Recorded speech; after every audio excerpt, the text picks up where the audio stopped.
lies and spends his time harassing merchants. But with me, he's trying to put me out of business once and for all. As a merchant, you see Whitechapel every day. Have you noticed anything out of the ordinary recently? What you mean, besides the epidemic, the war, and all the usual crap? As long as I can remember, this part of town has been a bottomless pit, and no sign of the bottom yet.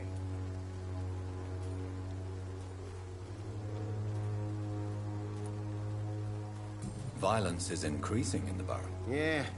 A few nights ago, some blokes jumped me. Came out of one of the condemned workshops. Fever, madness, something like that. Where did this happen? Why did you go there? In the closed workshops nearby. I worked there as an apprentice in better days. Now I only go to find trinkets or tools. Too bad I was mugged, though. There was good money in that little box of loot I lost.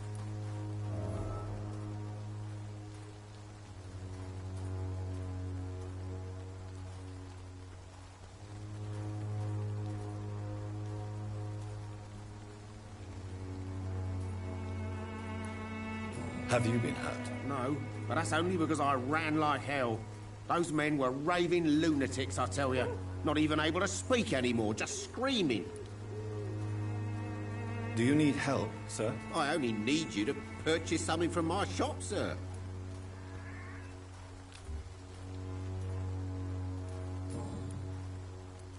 As a merchant, you see White... What you mean, beside...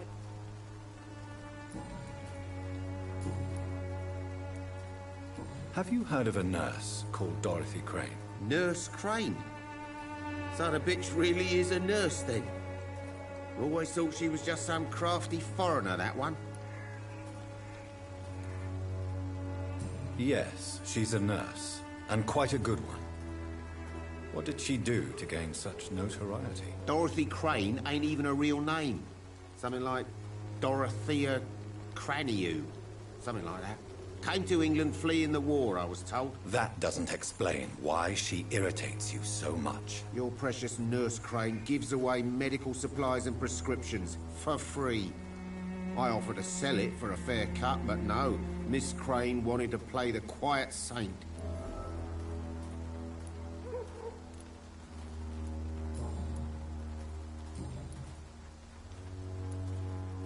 Right then. Show me what...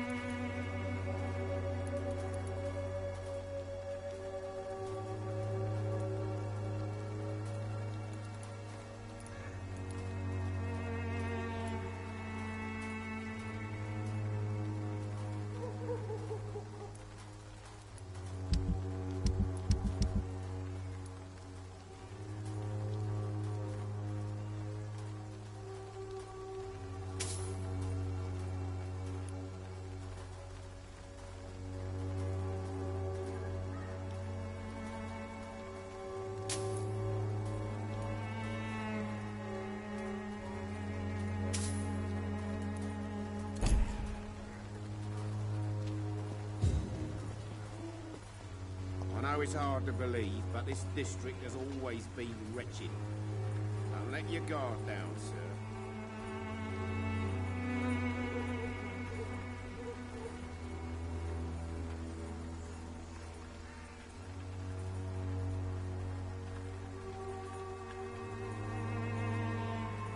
I know it's hard to believe, but this district has always been wretched. Don't let your guard down, sir.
quality.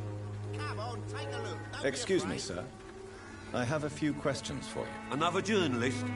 I didn't answer the first one, so piss off. I'm not a journalist, I'm a doctor. A doctor, you say?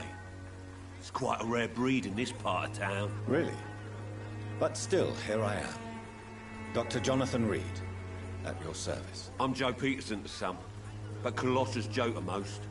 And I don't remember asking for your service, sir.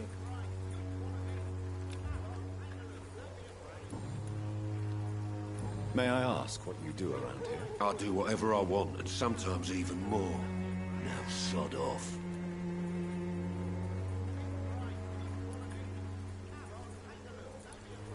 According to you, physicians are scarce in this part of town. Why is that?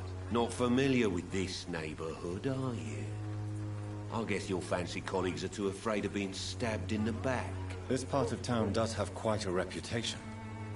Would you say it's justified? Totally. Look at me, for instance. I always look my opponent in the eye before knocking him out. How did you become the local bully everyone is afraid of, Joe? There's no pride in roughing up poor bastards. But this is the only job I've found. And it pays well, too. A job? So you're racketeering for someone else? I got enlisted by the Wet Boot Boys, a gang from the docks. I'm their muscle for their dirty work.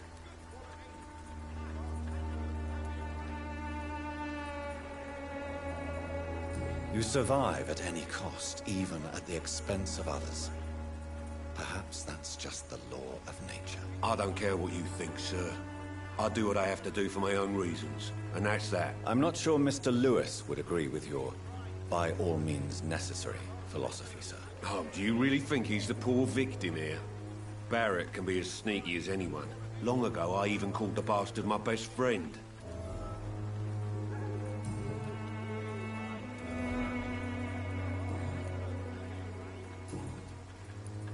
Have you heard of a nurse named Dorothy Crane?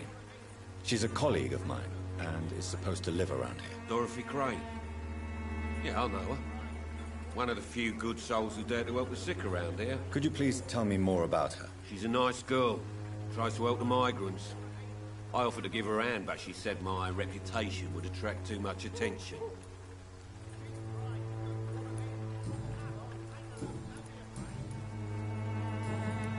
Goodbye, Mr. Peterson.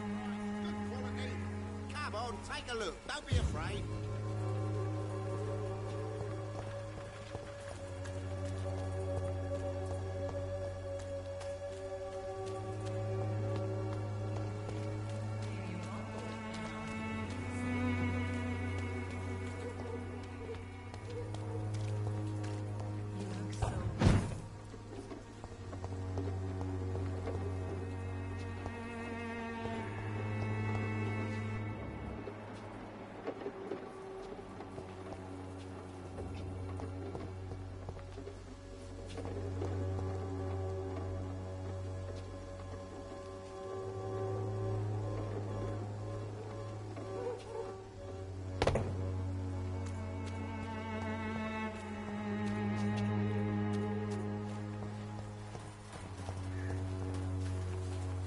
Good evening, miss. I'm Dr. Reed. I'd like to ask you a few questions. I know what you're thinking.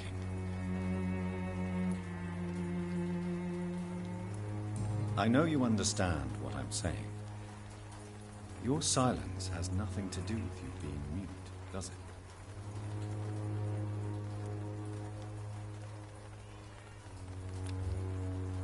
Very well.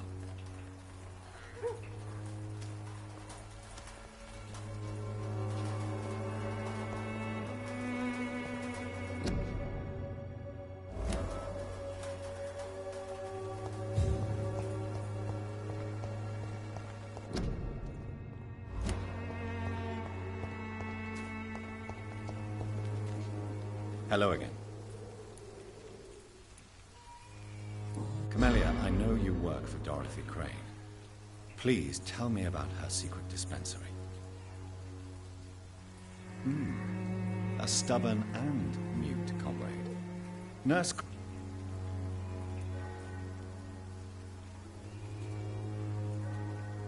Very well.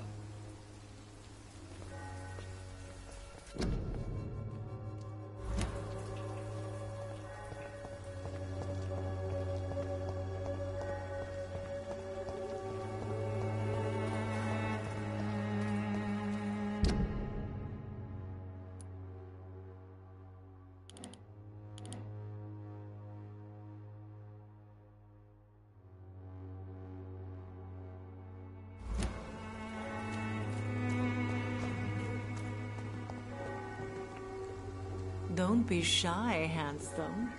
What can Christina do? I'm not looking for what you're selling. But I'd like to ask you a few questions, if I may. I'm a doctor. Dr. Reed. All right then, but be quick. Though I usually get paid when I open my mouth.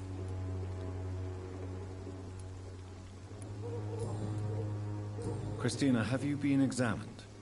The epidemic is spreading fast in London, and you could be exposed. Or expose others. I don't like doctors or hospitals, but I don't like you asking questions.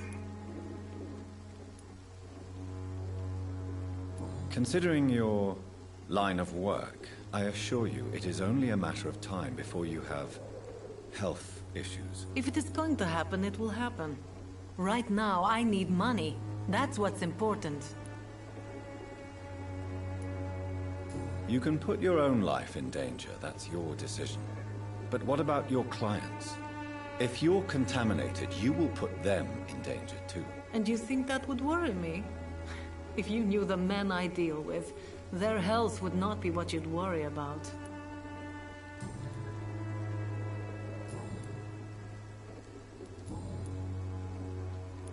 Tell me about yourself. Are you joking with me? People don't usually come to see me for conversation. I have no interest in your work. I am, however, curious as to what led you into this career. Short story. The war, exile, and England. This country is not especially welcoming. I've been refused many jobs because of where I am from. I had few options left.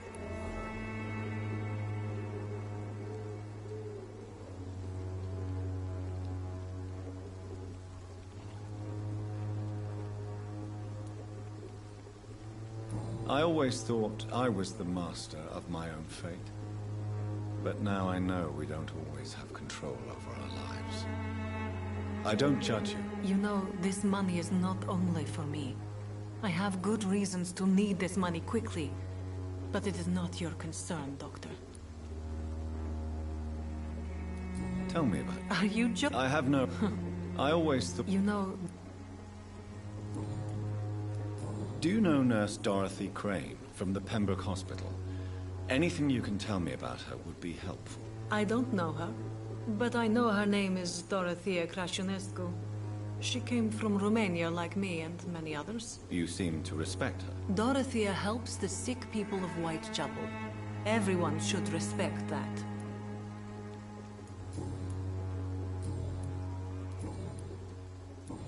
Goodbye, miss.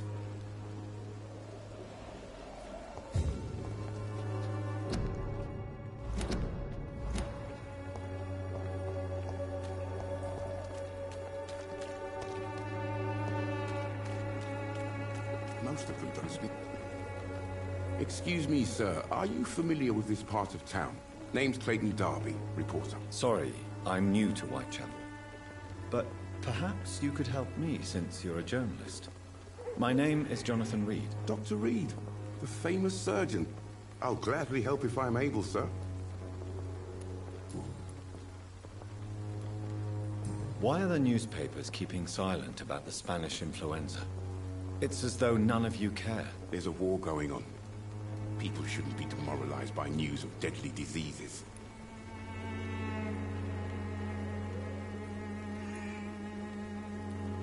I served in France.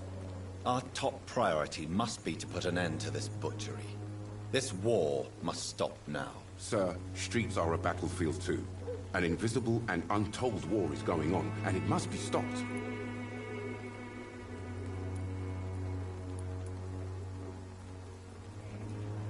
Have you any idea of the danger you face in these streets at night? I've had to run and hide more than once from frenzied mobs incensed by the fever.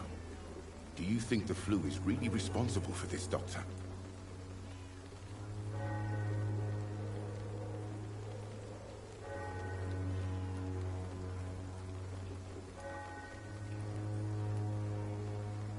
I'm convinced there is more at work here than a simple epidemic.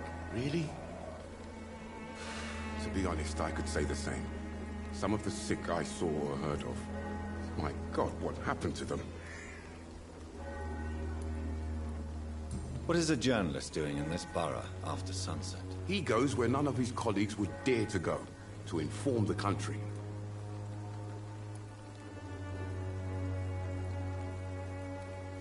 That's quite honorable of you. But is the public interested? Not at all, sir. And that's why I'm an independent journalist, hoping to sell some stories. So you risk your life to reveal the truth.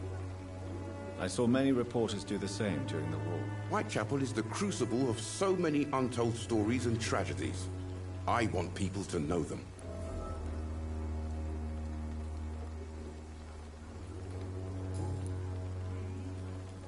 Christina Popper claims she sells her body because she can't find any other work. Do you believe her? Of course I do. Her story is exactly what I want my readers to understand. We live in an intolerant and divided nation. Do you think things will ever change, Mr. Darby? I believe the situation can only improve. And now that women can vote, I'm convinced things will change.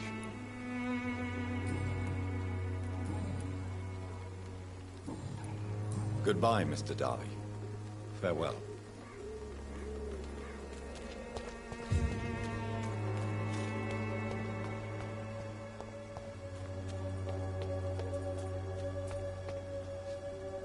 Forgive my interruption. Do not apologize, my son. Father Tobias Whitaker is always happy to teach mortals about the incoming Armageddon. I am Dr. Jonathan Reed, and I just have a few questions. A scientist? You are much...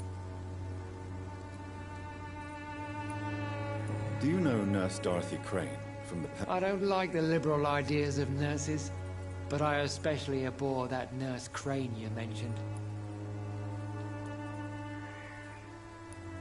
Why do you hate Nurse Crane more than other nurses? Before coming to London, she was a member of the communist resistance in our country. That's what happens when you let a woman get involved in politics.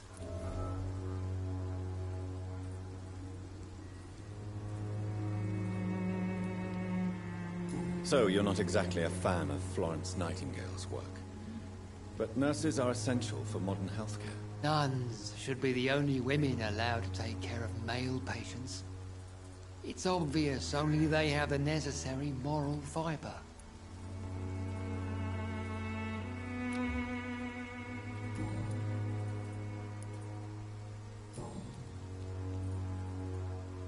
What do you mean when you say that I am more lost than you thought? All scientists are entangled in a world of causes and consequences. And most of them can't see the plain truth. Quite a judgmental opinion, if you ask me. But what do I know? Blinded by science as I am. But you are seeking answers, aren't you? Answers about the Armageddon about to strike the city. Answers about the hidden truth.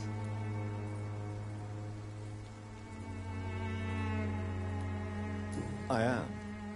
But the answers I seek are based on facts, not superstition. What do you mean when you say that I am more lost than you thought? All science. Quite a judgmental opinion, if you ask me. But what do I know? Blinded by science as I am. But you are seeking answers, aren't you? Answers about the Armageddon about to strike the city. Answers about the hidden truth. Well, I suppose I can spare a few minutes listening to your so-called truth. As a doctor, you must be aware of the decimating epidemic. But let me tell you that this so-called Spanish flu is just the beginning of the end. What do you mean? The beast is finally revealing itself, corrupting the flesh and the heart of men. With my own eyes I have seen them, those minions from the abyss. Really? And what would be your answer to this biblical threat? We must fight the disease before this legion outnumbers us. But not with scalpels and microscopes. No. What is left then? Cleansing fire.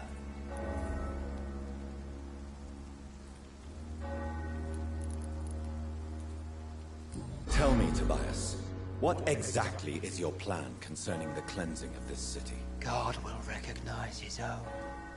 More than once this city has risen from the ashes, hardened and purified by the flames.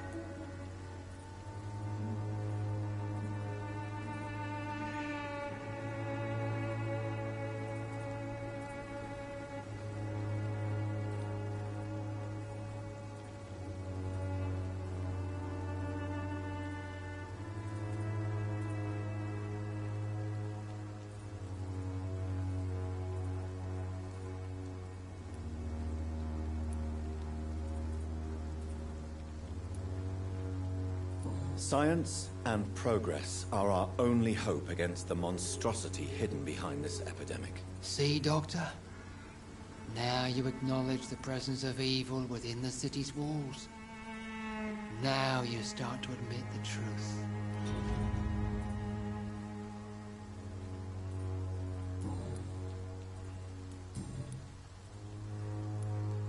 Have you any friends? Any family left in these terrible times? No. But I have a disciple I see as my son. He is so devoted. I sent him to preach the good word in the heart of this corrupted city.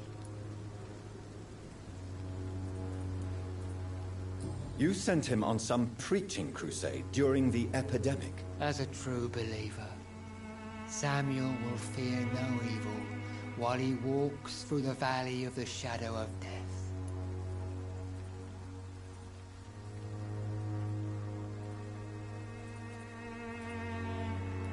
Where did you send him? I sent Samuel to the Stonebridge Cemetery, where the pestilence and evil grows night after night.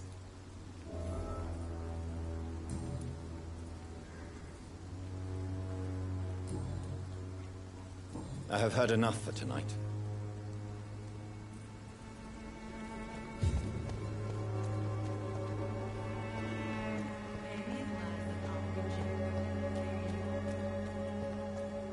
Soon the time will come when you will all be judged for your sins. Even now he judges you.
Good evening, sir.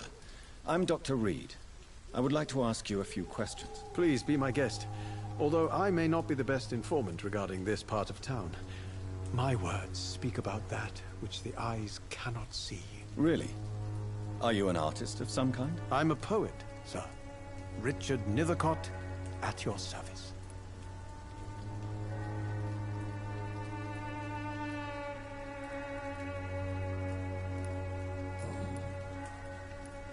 May I ask what you're doing at this hour of night, sir? Do you live here? Not at all. I'm just enjoying the pleasure of a quiet walk. Though night talks are always preferable, if you ask me. Especially with strangers. But are you not afraid of the epidemic? Oh, why should I? I see some equity in the Spanish flu. No flesh should be saved, say the scriptures. Good or evil, rich or poor, all are equal in the eyes of the flu. If you say so. But as a physician in a time of epidemic, I must caution you to avoid unnecessary exposure, sir. Thank you, Doctor. But we both know the seeker of truth has to go boldly where the weak dare not.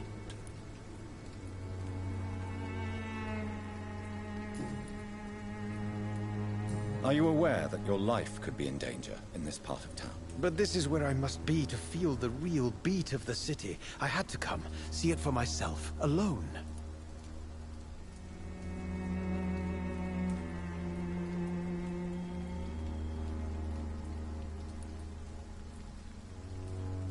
I understand your need for solitude, but it's not safe around here. I don't care. I don't have many friends, Doctor, and my family despises me.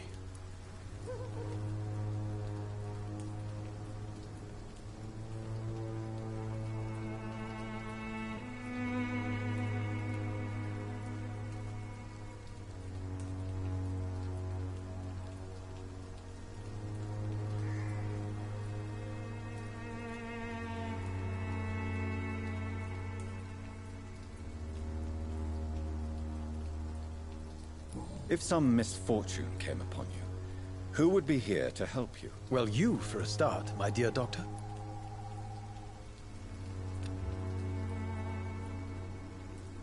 Do you need medical attention, sir? It may be wise to let you prescribe me something. I don't feel like I should. I understand your appetite for words and macabre beauty, sir. But you should be more careful. The nutrition of my mind is more important than my physical health. But I appreciate your concern, sir.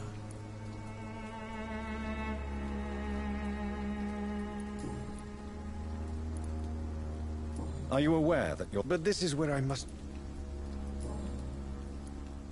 What are your thoughts on the terrible situation in this city? Terrible, you say? No. Of course, the death of so many innocents is a tragedy. But the scourge has not been all bad for the city. Oh, no, sir. What are you talking about? Do you remember London before the flu? Noisy, cacophonic, quiet nowhere to be found. And now, listen to this oddly peaceful silence.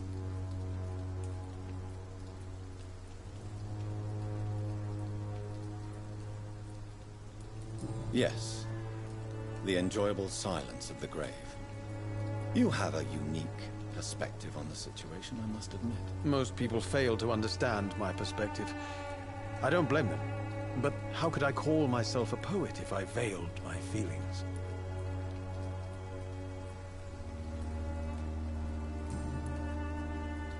I'll leave you alone, sir.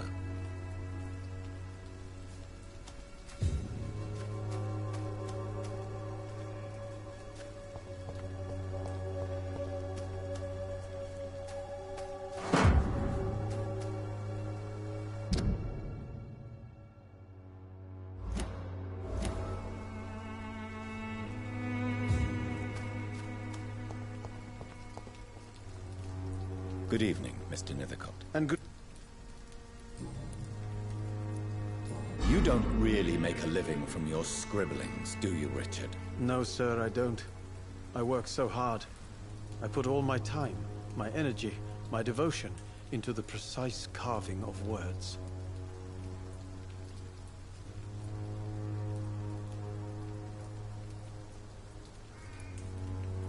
Still, you don't seem to suffer from poverty. With thanks to my parents, actually.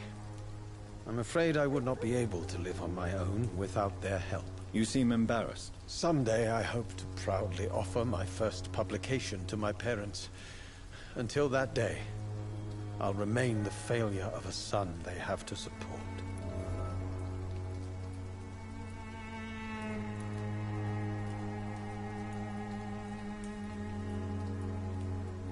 Did you know the Mute Florist is a member of a secret society? No, I didn't.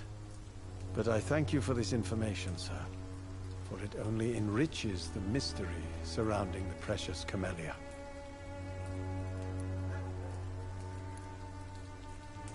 Are you not curious? Is there not more you wish to know? That girl has not an ounce of malice in her. Whatever she may be hiding, it's certain to be for the benefit of most, if not all.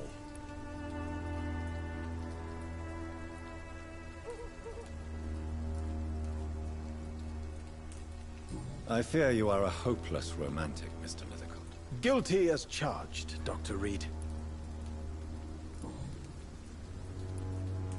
Tell me, Mr. Nethercott, why seek inspiration in Whitechapel? The place is not beautiful per se, but how to explain it? Stirring and challenging.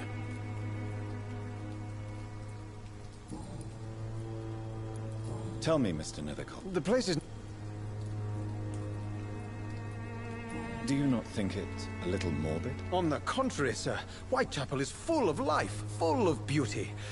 Just like my dear muse, the wonderful Camellia. What can you tell me about Camellia? Not much. And that's the beauty of it. She can't speak, you know. She's a locked mystery who exhales kindness and sweetness.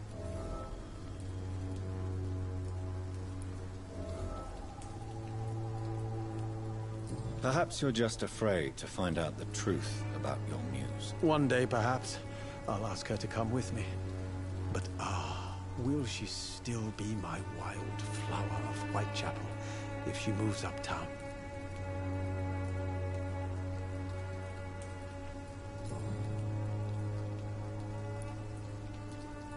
In what way, exactly? The struggle by gaslight, the barren smiles, and the added hunger under the rain. If you say so. Such vibrant antagonism and vivid paradox, the stripped humanity raged across each street. Vivid, of course, yes. And what about the poignant distress? Oh yes, the poignant distress. You see what I mean, don't you? That's what I want to write about, and that's what Whitechapel is made of.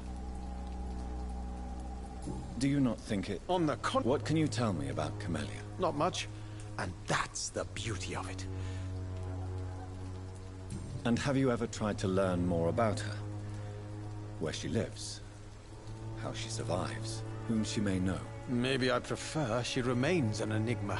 Reality can be so dull, don't you think?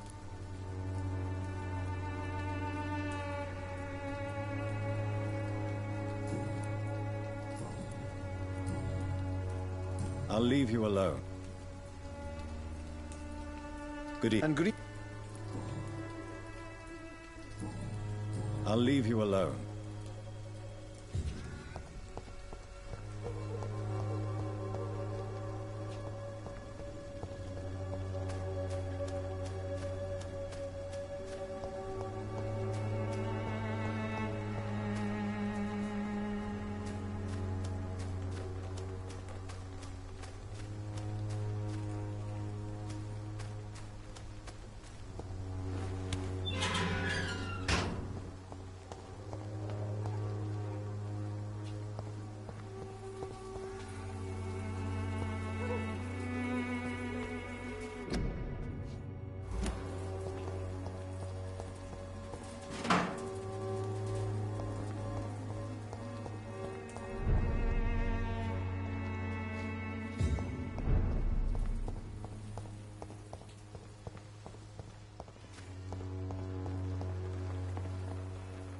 Hello again, miss. Tell me about Richard Nethercott. I understand he is quite fond of you, Camellia.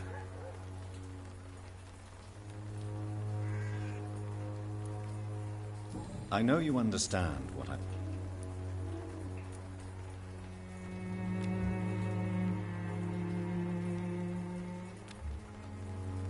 Very well.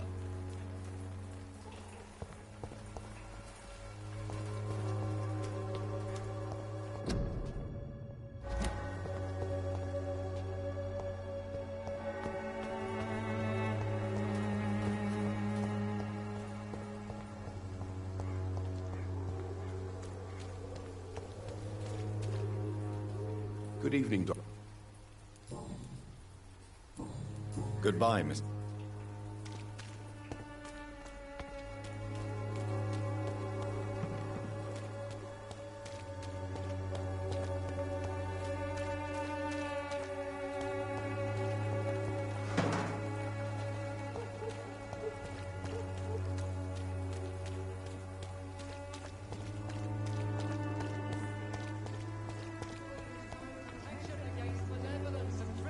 Good evening, Chris. Change your...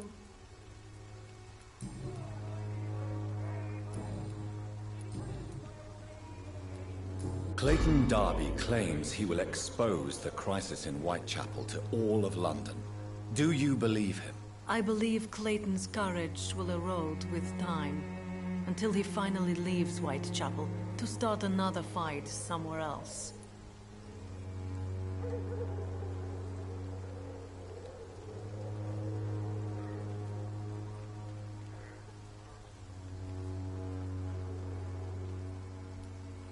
Why this skepticism? How can you speak about starvation if you've never been hungry? Or about poverty? Or anything else you have never suffered from?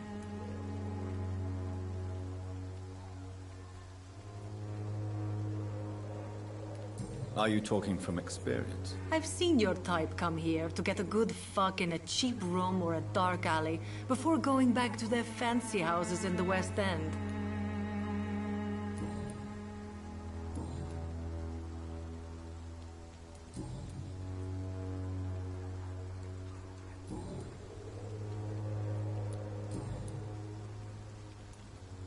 Clayton... I believe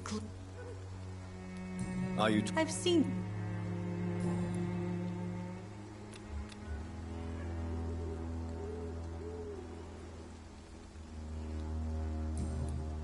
Goodbye, miss.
Good evening, Christina. Change your... Do you need any assistance? It depends on... I am shocked that you would think I... Forgive my suspicion. I'm so used to liars.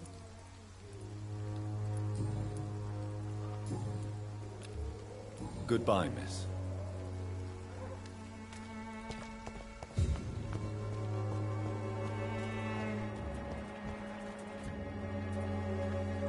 You again? Goodbye. Fancy buying some? You never lose your focus, do you? Joe Peterson. He's the villain here, isn't he? But you seem to know each other. I'd known Joe for years. I saw him box once or twice. He was a friend then. But these days, he's just another thug. What can you tell me about Mr. Peterson? Besides his behavior toward you, obviously. Colossus Joe was a decent boxer, good one even. But after his wife passed away, he found every excuse to stop training. Just wanted to pick fights with everyone.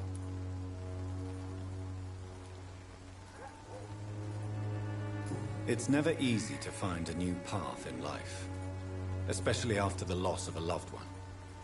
But crime is certainly not the best option. We've all had some rough times, ain't we? But most of us don't use our fists to see us through.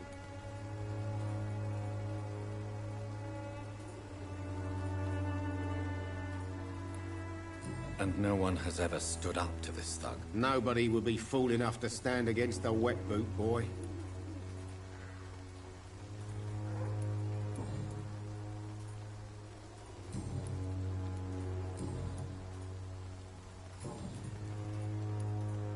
Right then. Show me what you have.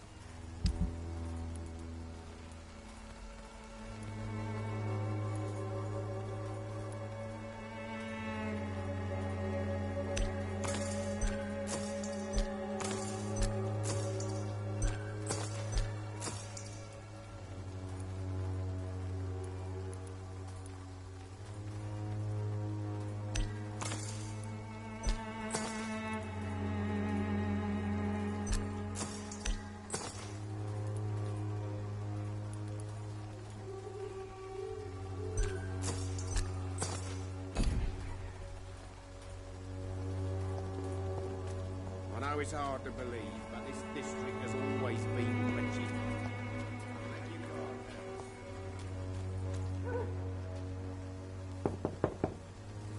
Hello, young man. I'm Dr. Reed, and I would like to ask you a few questions. May I enter, please? Sorry, no, sir. My father does not like people entering our house, you see.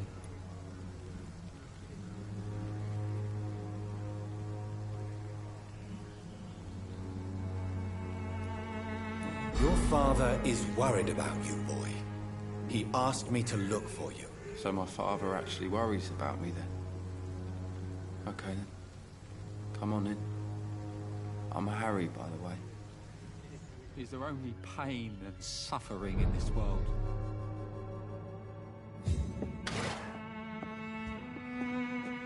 So, may I ask... I'm not bothered. What could be worse?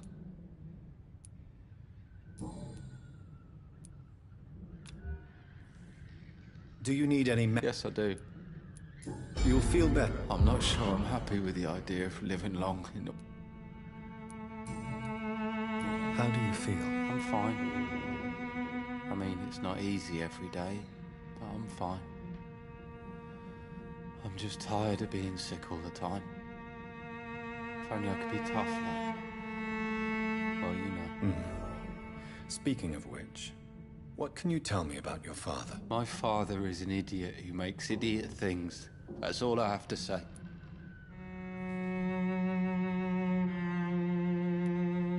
Forgive my bluntness, young man, but you don't seem happy living in Whitechapel. Why should I? I never wanted to come here in the first place. It was my father's decision. And look around you. Does this look like a nice place to live? You have a roof over your head, a place to call home. Many people here are not as lucky, you know. That's exactly what my father says. Harry, you should be grateful for what you've got.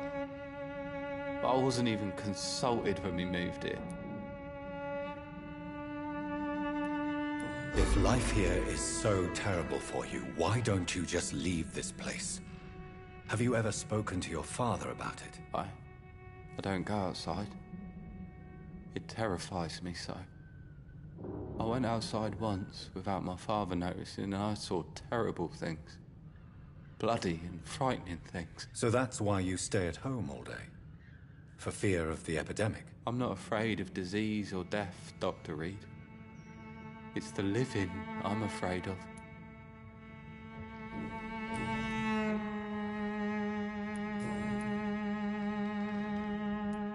Your father and Mr. Lewis used to be good friends.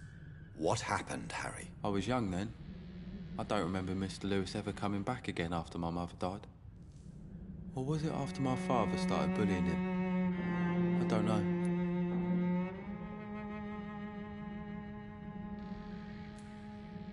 Have you tried speaking to Mr. Lewis about it? I don't go out often, but yes. And he scolded me and told me to leave him alone. I guess my father frightens him too much. But you are not responsible for your father's actions. Am I not? Dad always says that he joined that gang for my safety. So if I wasn't born, people wouldn't be worrying about Colossus Joe.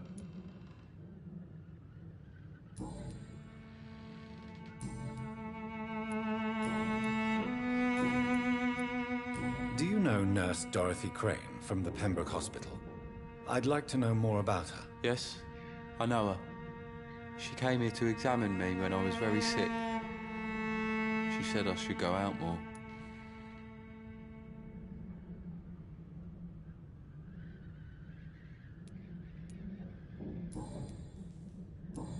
Goodbye, young man. Is there only pain and suffering in this world?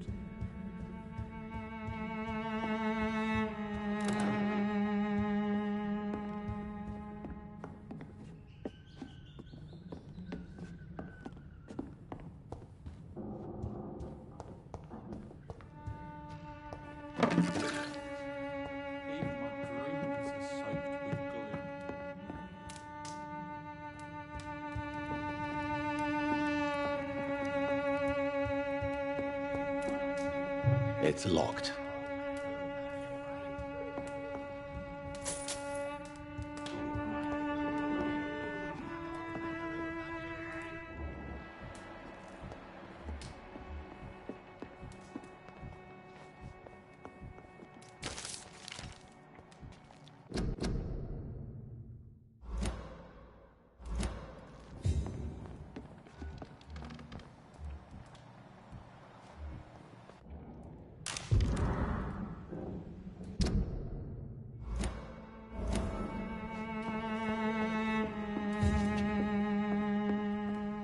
It's locked, all right.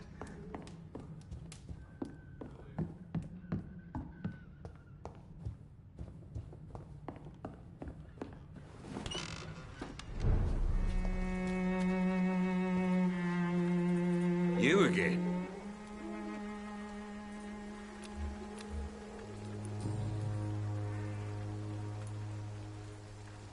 Why do you keep on working for the gang, Joe? You know it doesn't suit you. It's true, I hate this job. And I know I made some bad choices, but I'm a wet boot boy now. And people won't forget it. You could leave tomorrow. Start another life in another town. That's easy for you to say, Doctor. We are poor. My son's weak. And there's no way he'll endure another disappointment.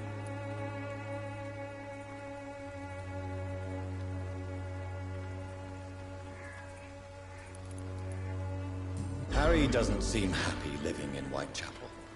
Why did you make him come here? I've always put my son's interests above everything else, whatever he may think.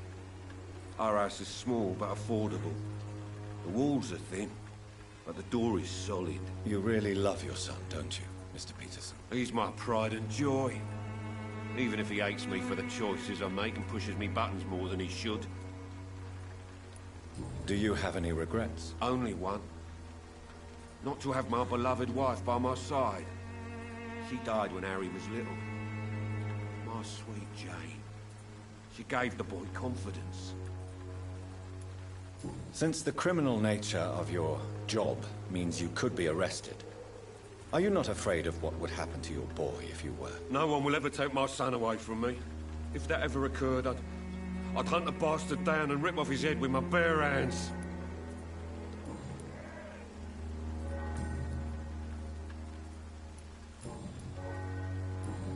Goodbye, Mr. Pete.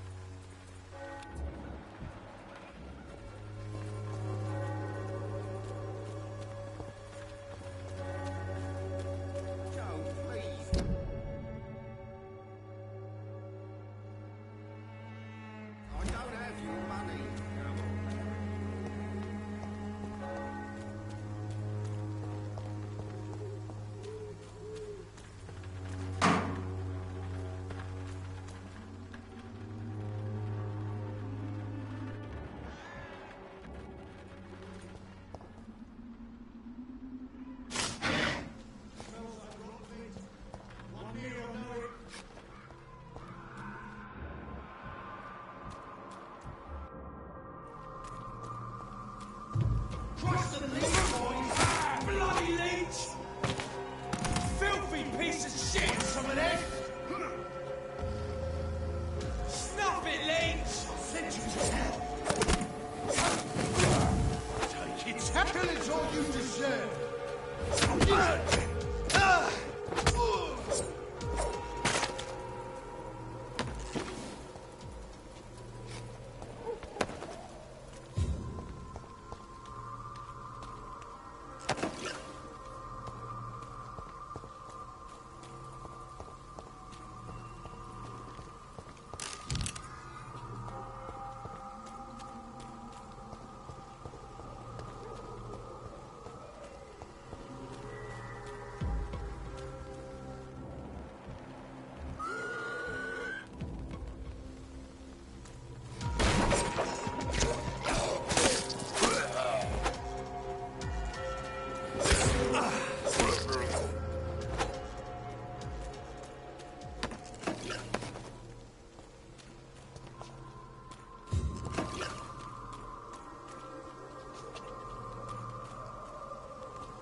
Take a look. Don't be afraid.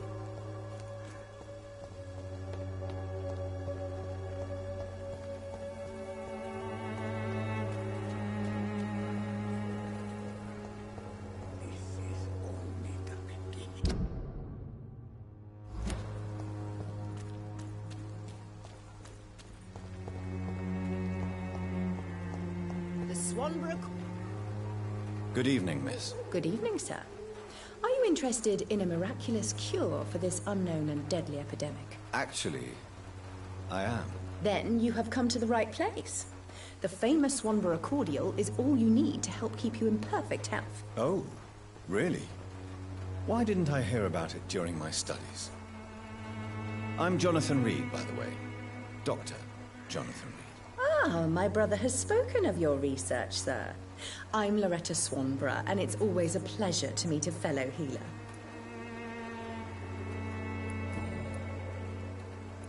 Tell me, who intrigues you most in Whitechapel? The region itself is something to see, but I would say Camellia the mute florist who gives away her flowers.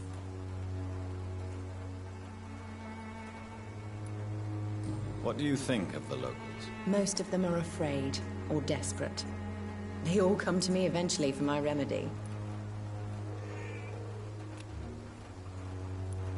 Is there anyone I should avoid? Cadogan Bates, without a doubt. The bloody bastard remorselessly exploits poor migrants as soon as they get here.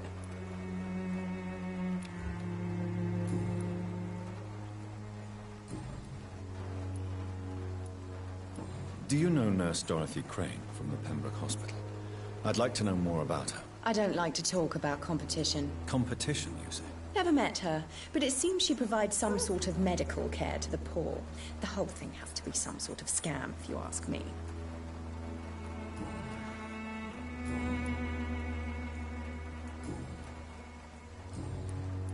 I'd like to see what kind of medicine you're selling.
pay this week, Joe? Come on, we can sort it out, right? It's not my call, Barrett. You paid one way or another. Please, Joe. How long have we known each other? We even used to be neighbours, for Christ's sake. I'd prefer not to give you another beating, Barrett.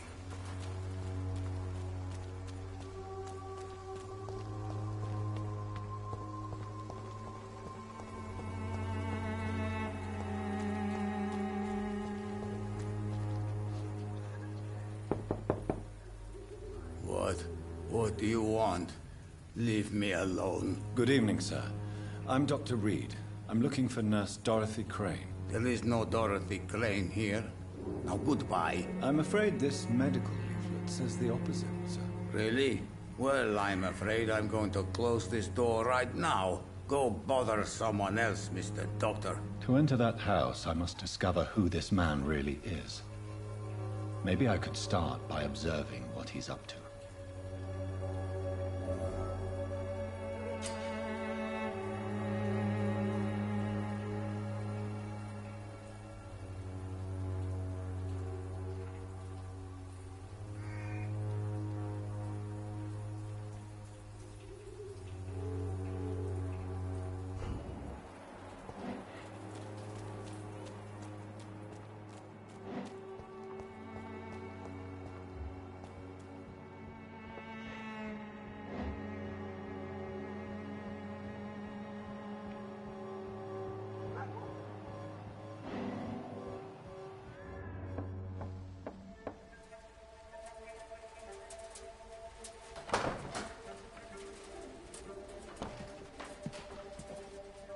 A strange man was at the door with a pass for our medical facility. I refused him entry.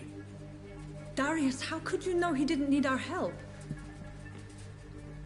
His clothes were too finely tailored to be for Whitechapel. Perhaps just a friend of that stray poet who is always about. Richard Nithercott? No, not of the same cloth, this man. I suspect some machination from that journalist. Clayton Darby. Is he still asking questions? Yes. I saw him drifting around St. Mary's Church. I swear he is tracking me, just downwind.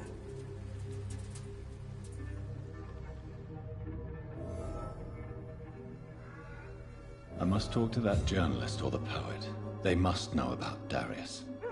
Nearby the church they just mentioned.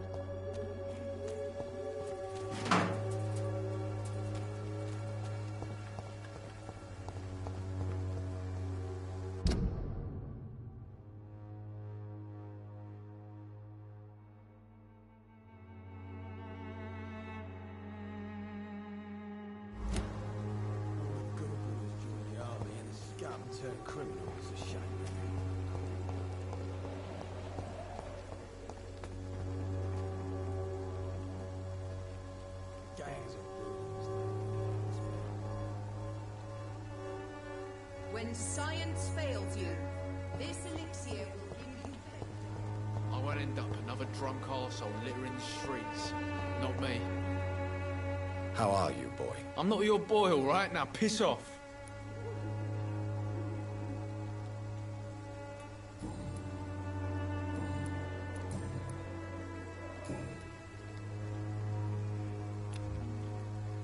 Goodbye, young man.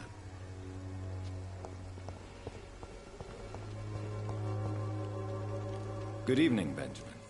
Can I help you? I'm afraid not, Mr. Reed.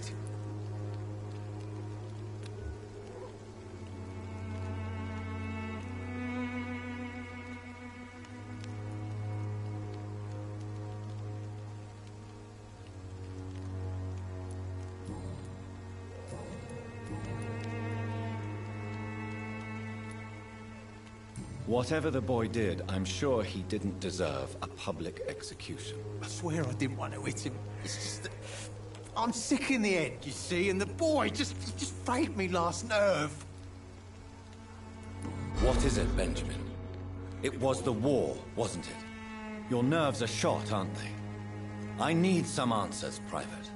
From one soldier to another. The doctors called me a liar. A coward. Put me in a straitjacket, locked me up. Finally, they sent me back to the front lines with a handful of tablets.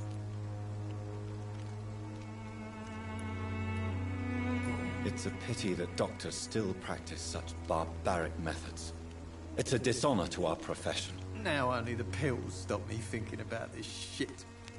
To not hear the explosions. I'm even scared of the dark these days.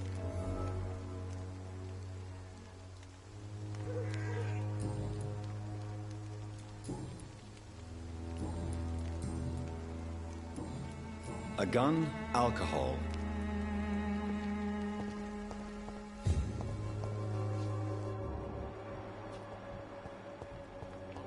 Another drunk arsehole littering the streets. How are you, boy? I'm not your boy.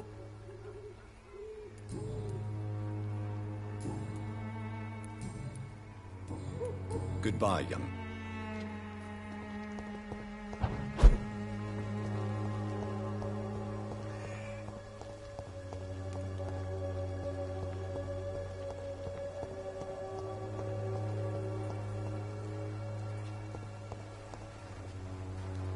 Good evening, my dear colleague.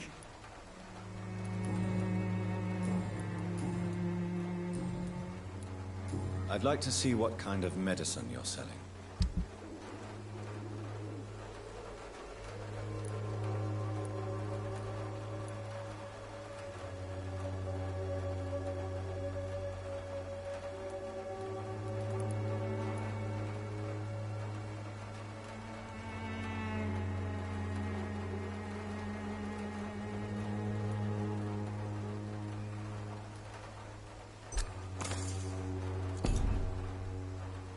Its effectiveness has been proven by many.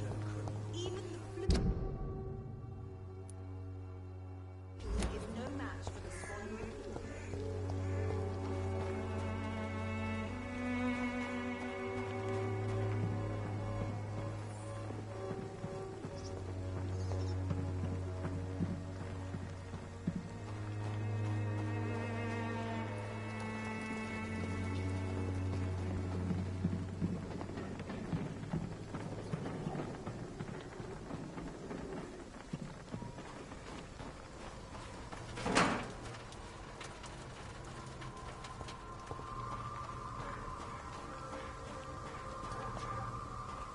It's locked.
Come on, Barrett, you know the game. You pay for peace of mind.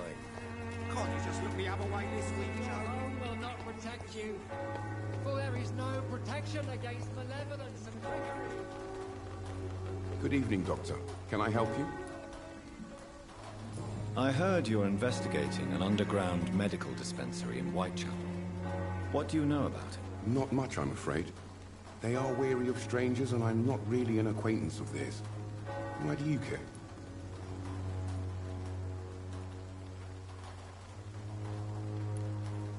I'm a doctor, Mr. Darby.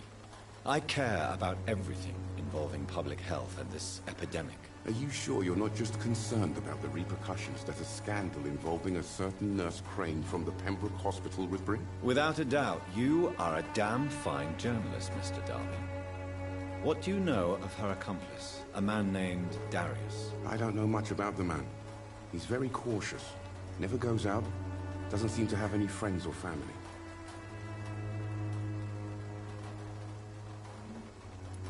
He has no relatives at all? No. Except for that strange man, a poet named Richard Nethercott, who sometimes comes by. Darius would never let him in. Where can I find this Mr. Nethercott? He spends most of his time lurking around Whitechapel, talking to himself or declaring verses. These days, you can usually find him behind the church. He never goes out? No. A few days ago, he unexpectedly did. I followed him, but it was just a ruse to keep me away from his house. Really? How do you know? He went to the nearest mailbox, but just before posting his letter, he ripped it up and threw it away.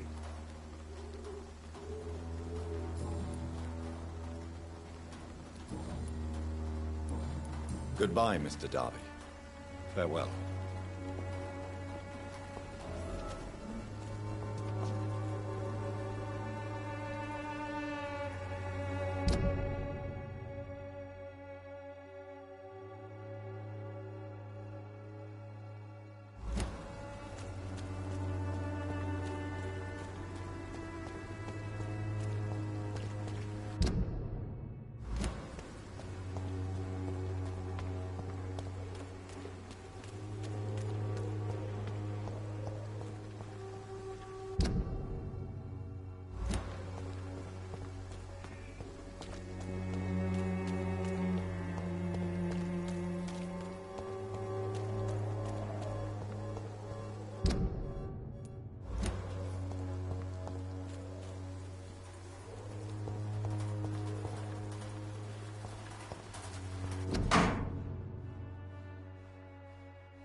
The content of Darius' letter to his children could give me more leverage to enter.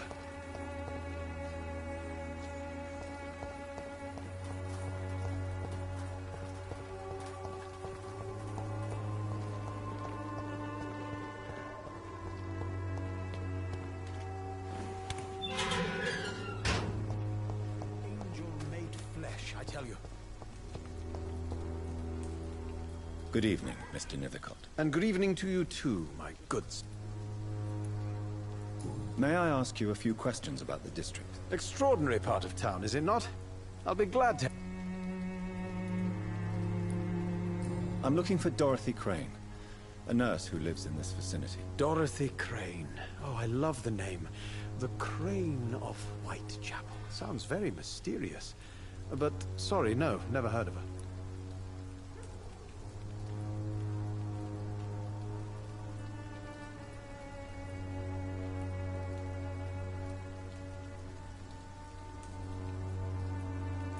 What can you tell me about an old man called Darius? Darius Petrescu? Yes, I know him. At first, I thought he was only a small publisher. I invited him to publish my work, but his reaction was pretty clear. Not interested in your talent? Darius is an old political activist who takes delight in printing tracts and lampoons. Those communist activities only require mediocre writing skills.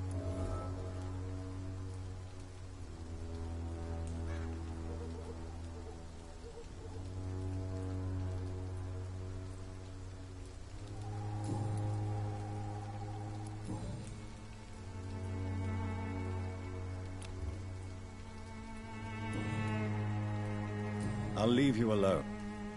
Darius is a bit less of a mystery now. It should not be that difficult to incite him to let me in.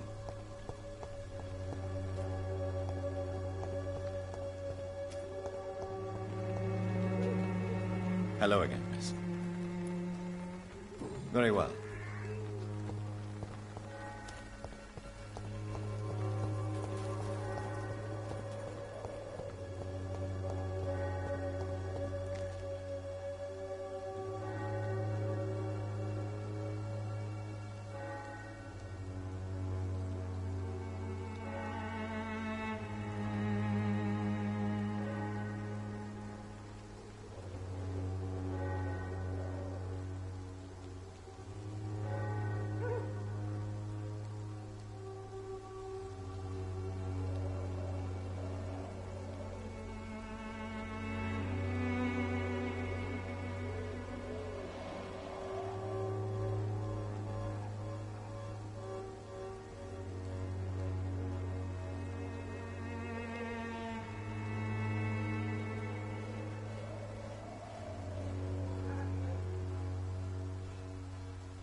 don't have your money. Come on, Barrett, you know the game. You pay for peace of mind.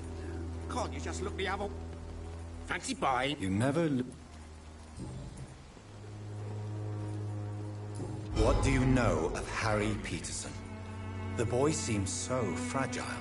Not like his father at all. Harry's a good boy, but he spends most of his time complaining.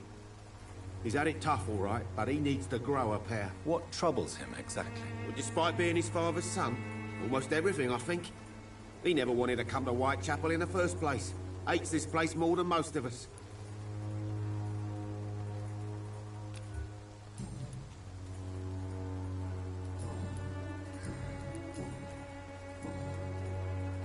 Goodbye for now.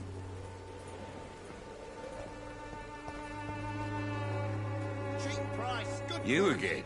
Come on, take a look.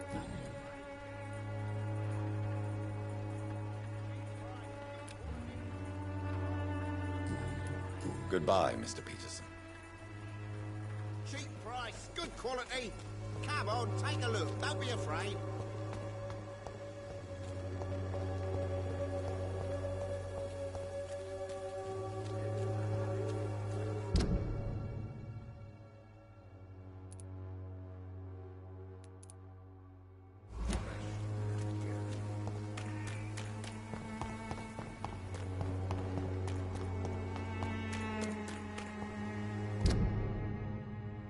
I should never have taken up my father.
Good evening, Nurse Hawkins. Good evening, Dr. Reed.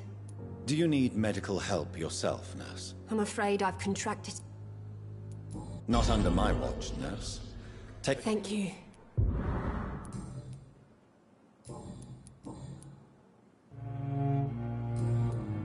Goodbye, Nurse Hawkins. It's locked.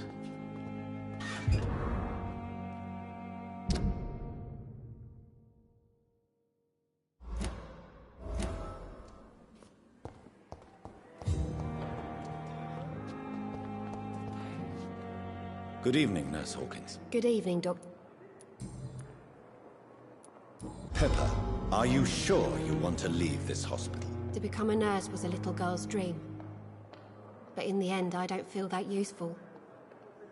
I want more. I want to make things change.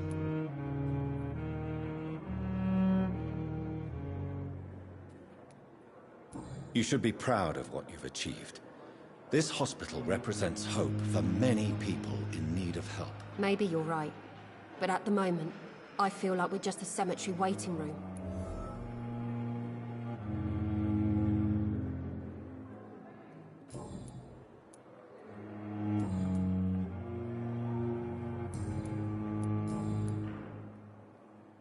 Pepper, are you... To become a nurse... You should be proud... Maybe you're right. Goodbye, Nurse Hawkins.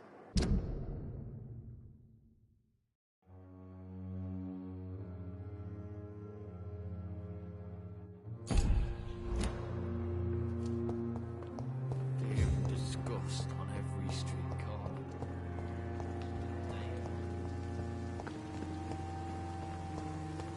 I thought last summer's epidemic was difficult. Good evening, Milton. Good evening, Doctor. Still trying to save lives?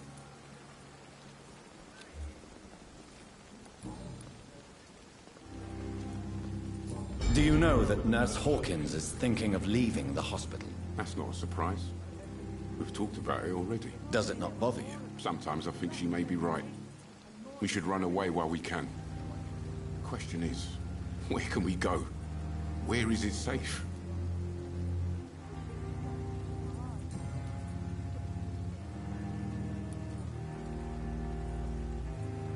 I'd like to see your goods. Wise choice, Dr. Reed. A reliable gu-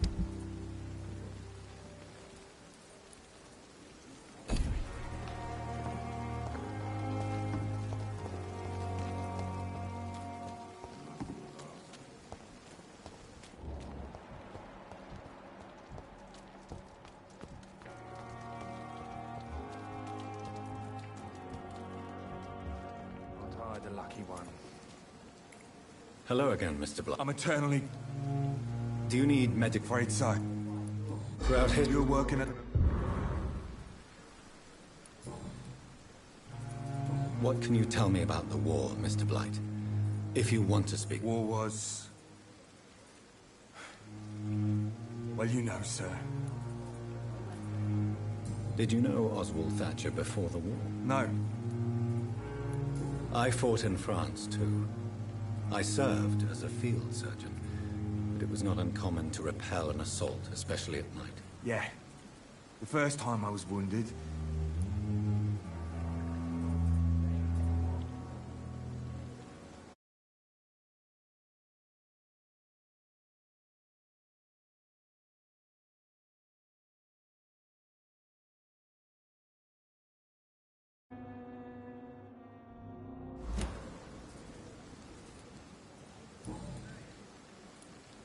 You are always welcome. I'm not giving up on bringing Oswald back to the hospital. I just need to convince him that he needs some help. Perhaps he needs to reach that decision by himself. Could you speak to him? Why do you stay here now that Mr. It's complicated. Can you speak about them? Rats, sir. Even seeing one. They turn me.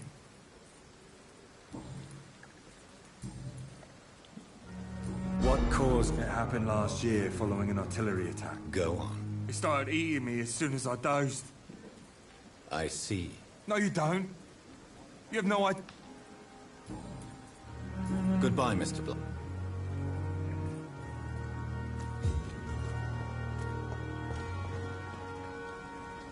Hello again, Mr. Thatcher. Do you feel any better now?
piss, but to me it smells like the purest mountain air.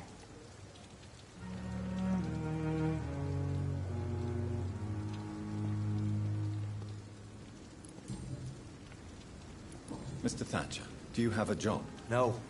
Since I came back from the war, I spent most of my time and energy just trying to forget. I understand what you mean. I was a soldier too. No. Nobody can truly understand what I've gone through.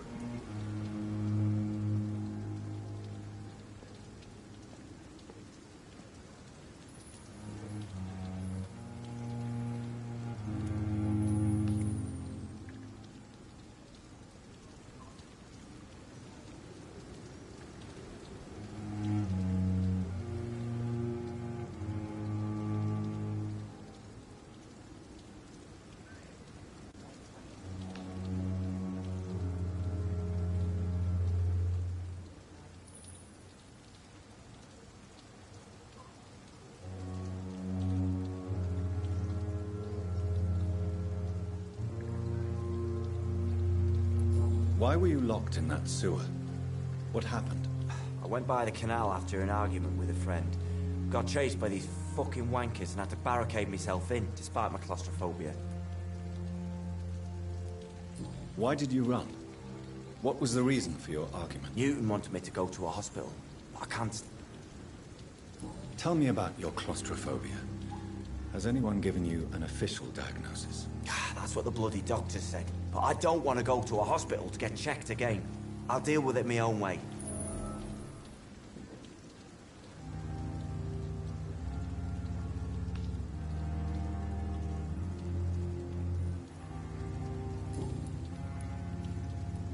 Oswald, why did you not go to the Pembroke Hospital to seek medical help? I don't trust doctors. All they care about is their careers and processes. I won't be locked in any room again by anyone. Your fear of being trapped is not going to go away by itself. You need professional help. I've seen enough butchers in white coats to last a lifetime. Hospitals reek of chemicals and death. What I need is fresh air.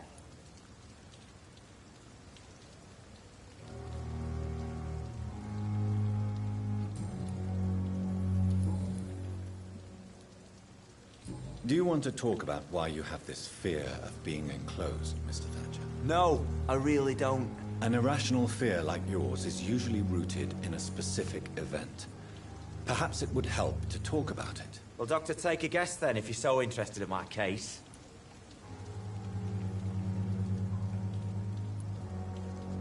When I rescued you, you expressed joy at seeing the sky again. So I'm inclined to believe you were trapped or buried somehow. Maybe during a shelling. Jeez, you're good, Doc. You're really good. Go on, please. Tell me more about it. Newton and I were trapped in a circulation tunnel after an artillery attack. We were buried alive for several days without ever knowing if we'd be found.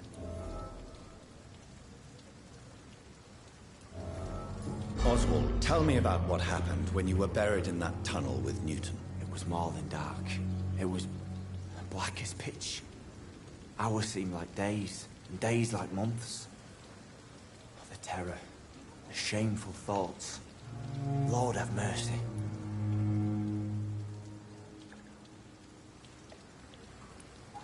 What you endured was terrifying.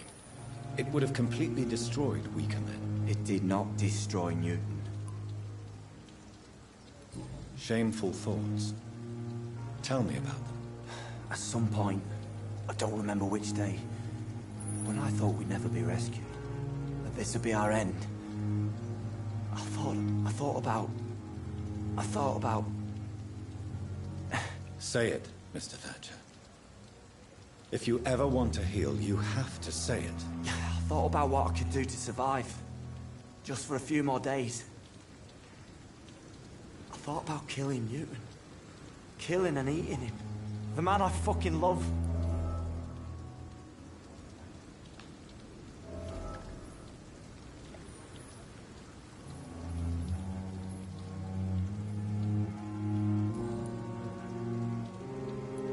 Tell me about your true feelings for Newton. I love him.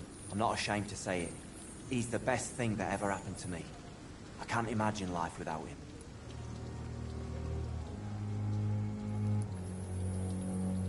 Why should you be ashamed? I'm not, I said.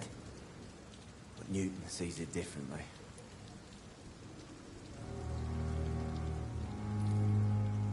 I admire your honesty. It takes courage to stand up to society. The world needs people like you to create change. Courage is what we needed in the trenches, looking death in the face every day. I speak plain. I speak my mind. Have you always been this straightforward? All I know is, before you saved me by the sewer, my only regret was I wouldn't be able to hold or kiss Newton again. I love him, that's all.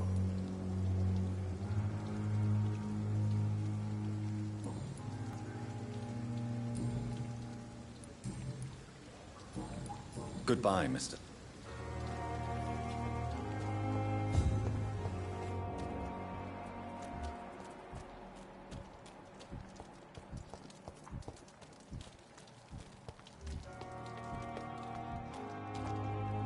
Hello again, Mr. Good evening, Doctor.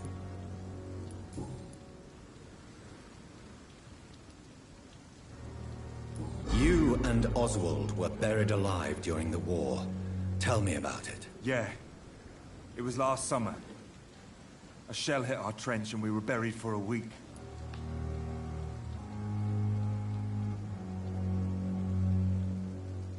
Oswald seemed far more traumatized than you by the event. It wasn't the first time it happened to me. Surviving it again gave me strength. You believe that? How did you survive for a week? Luckily for us, there were rations and water in the tunnel. It was an outpost, see?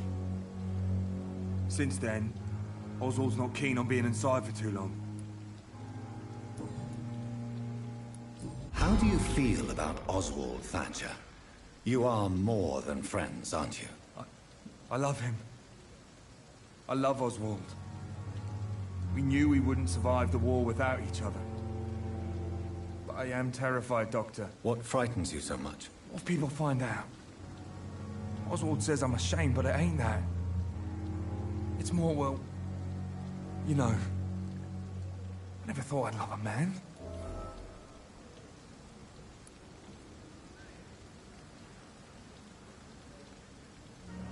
I won't say a word, Mr. Blight.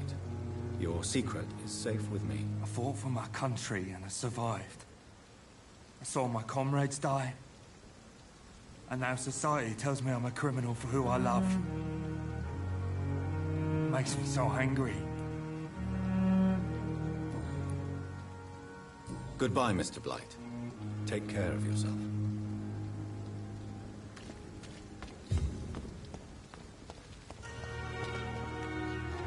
Good evening. Evening, Doc. Newton is conflicted about his feelings towards you. Would you like to talk about it, Oswald? It makes me sad and angry. It feels like the beautiful thing we have is somehow tainted. It hurts to see him so lost. His love for you is genuine. I'm certain he wasn't lying to me when he expressed his feelings for you. Newton still has to accept it, knowing he'll be seen as a queer, a fairy, less than a man in those simple-minded bigots' eyes. Though he's more of a man than they'll ever be, so fuck them all.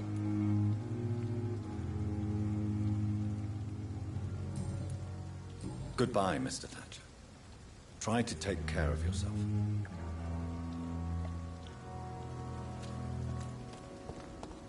We were supposed to be safe. For what?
more and more of these bloody inches every night.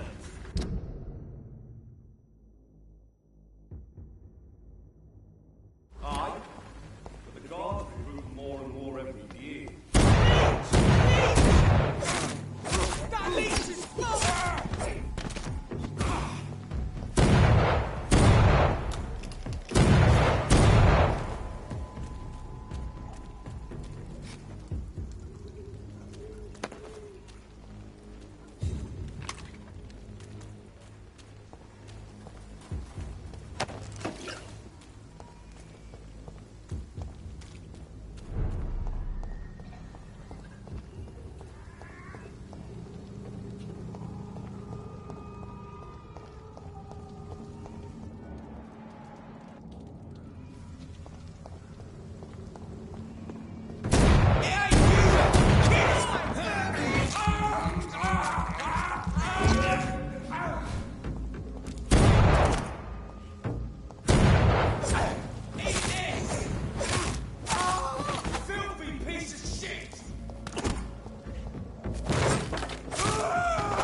safer places to be than here. Over there!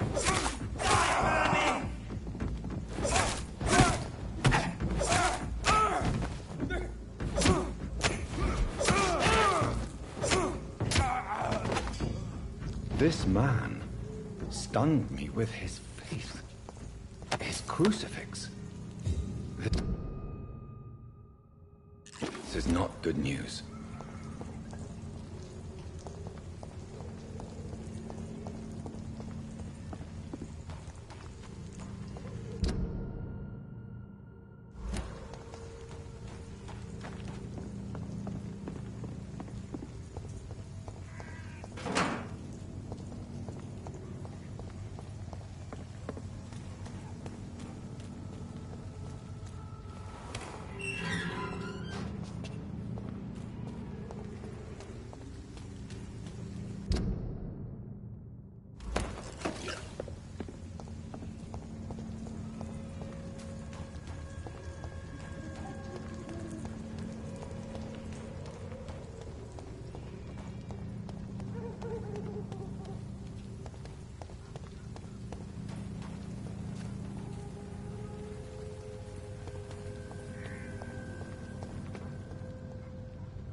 Hello, sir.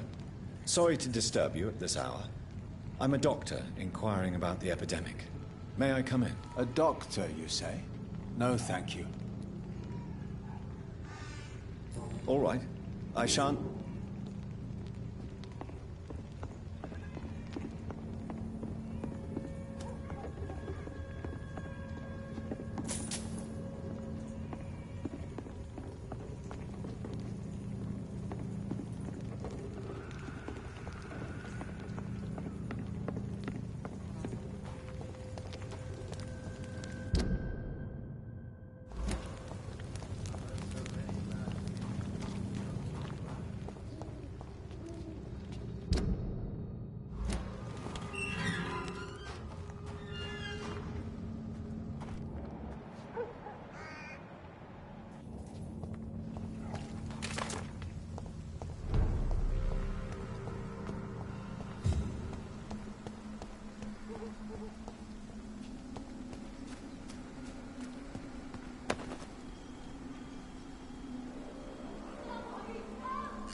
Are you all right, miss?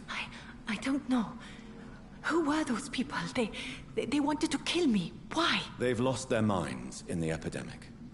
They won't come back for now. You seem to know a lot about them, sir. I'm Dr. Jonathan Reed. I'm investigating this disease. I am Xiaoxun. Thank you so much for helping me, Mr. Reed. I must go to the cemetery now. Goodbye.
It's locked, all right.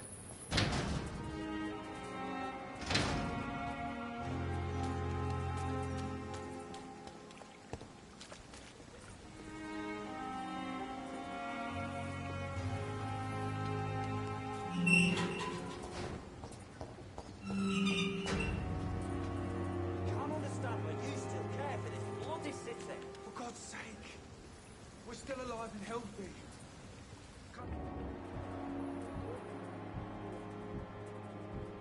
Buried in a map. You're not in the middle of a battlefield anymore. Things are different here.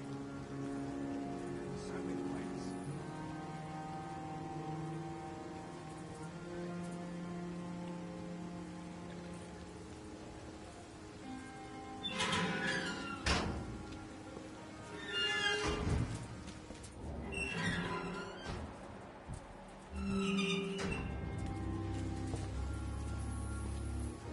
Good evening. Evening, Doctor. Do you need Don't get me wrong. I'm certain you have your room. Goodbye, mister.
I have this thirst for blood.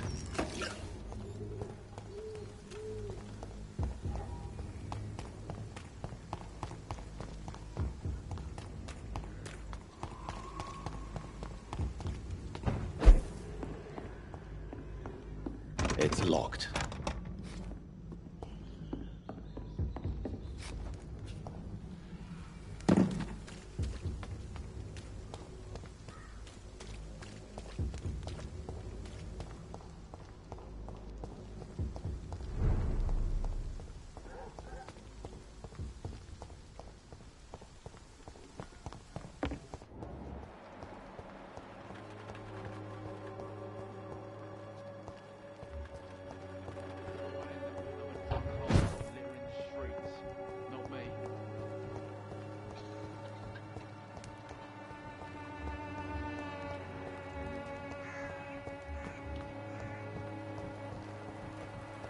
Its effectiveness has been proven by many. Good evening, Benjamin. Can I... I'm afraid not, mister. You don't seem... Oh, I can try to help your body heal. The war destroyed me, Doctor.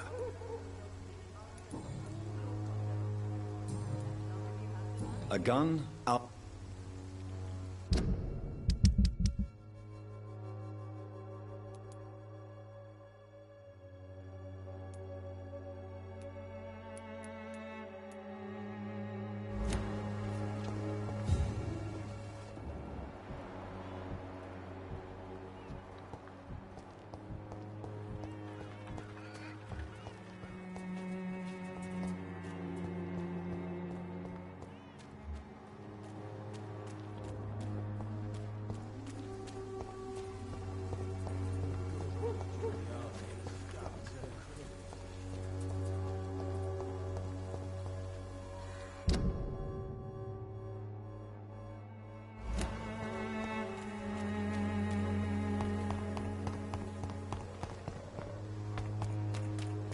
No, please, I don't have your money. Come on, Barry.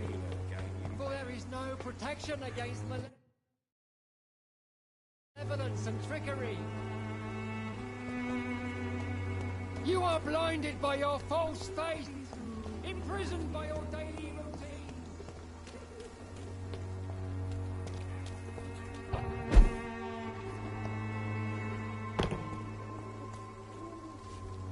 Good evening. Do you need assistance? That would be nice. If you persist... Thank you, sir.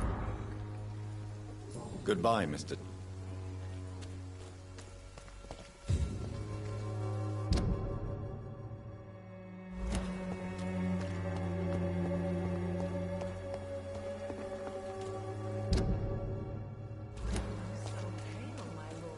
Would you like me to revive you?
Mr. Petrescu, just 1 minute, please. You again.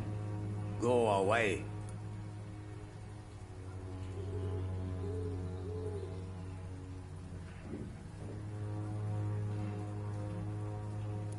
Sir, wait. Stop this nonsense. I know Nurse Crane is here. Shall we speak man to man, you and I? All right. Speak up. Don't you see we're on the same side? We fight to help the poor, sick, and abandoned. I'm nothing like you, Mr. Doctor. Yes, you are. You too believe in providing medical care without charge. You know what we have to sacrifice to make the world a better place. I have to admit your words have conviction. All right, I'll let you see Dorothea. Don't make me regret this, though.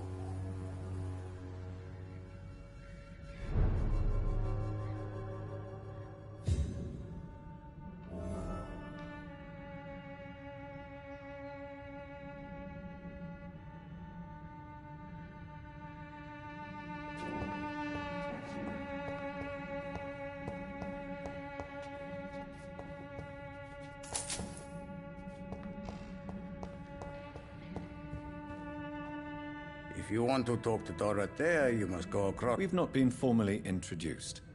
May I am Darius Petrescu. Do you need some help? I am very...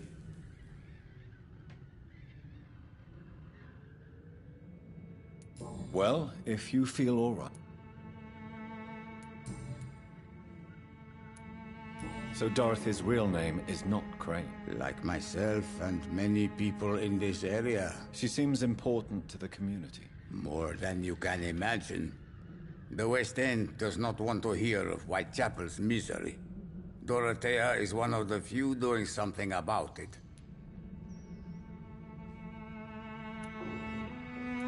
Tell me everything you know about Camellia, the mute florist. I do not believe in the afterlife, Doctor. But I'm almost convinced Camellia is an angel.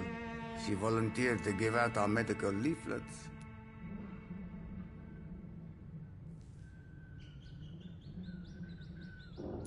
Are you not worried for her safety? She is as brave as she is tough, and clever, too. If only I had met her when I was younger. Are you in love with Camellia, Mr. Petrescu? Don't be stupid. If I had met her when I was younger, we could have won our revolution.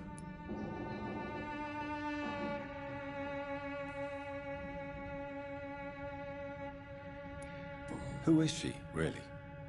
Do you know where she's from? She's not from around here, that's all we know. Camellia is not even her name.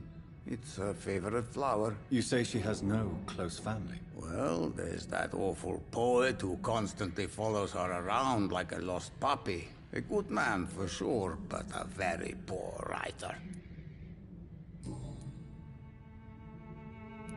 Tell me everything you know about Camellia, the mute florist. I do not believe in the afterlife, Doctor, but I'm almost Did you refuse to publish Richard Nethercott's previous works, Darius? Yes. His manuscript is as pompous as he is starched. Now there's a man who loves the sound of his own voice. You could have told him so. As a great writer recently said, politeness is the most acceptable hypocrisy.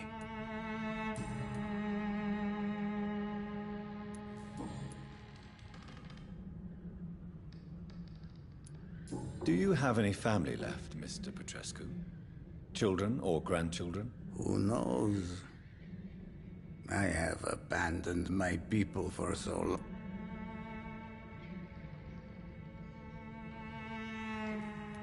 Don't be embarrassed, sir.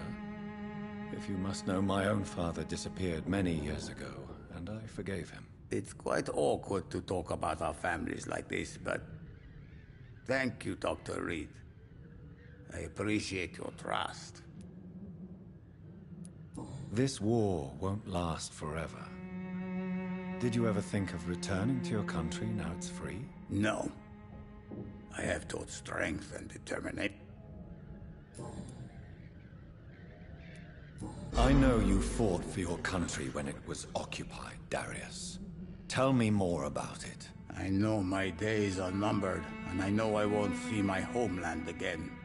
But I fought for Romania all my life, and I will until my last breath. But Romania escaped the grasp of the Austro-Hungarian Empire. It's a free country again. But it's not the country I fought for. My homeland is not appeased, Doctor. And I still see a dark future ahead for my people. How did you meet Nurse Crane, Darius? Why does she trust you? I'm her oldest friend in England. Dorothea and I share many ideas about this country and about the country we left. You mean occupied Romania, don't you? Even if not directly, I fought against your enemies. Really? Then perhaps you have more in common with Dorothea than meets the eye, Dr. Reed.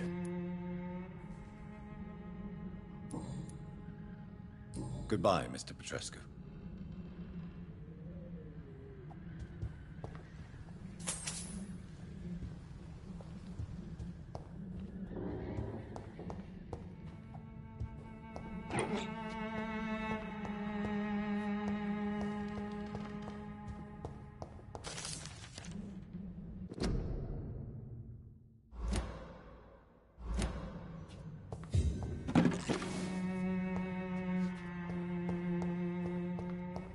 It's locked, all right.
What do we have here, nurse? Patient Raz Van Vasily. High fever running on 3 days.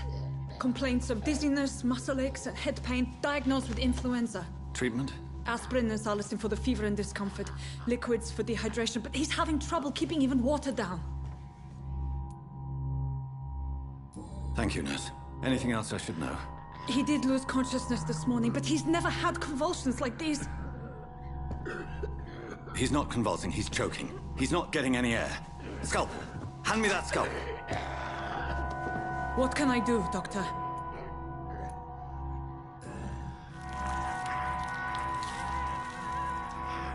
I need to perform a tracheostomy. Short pipe. That rubber tube will do.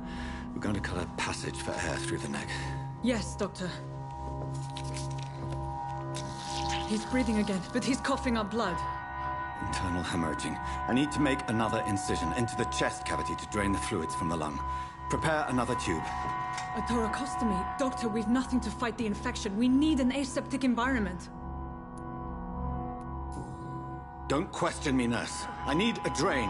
Now. Yes, Doctor.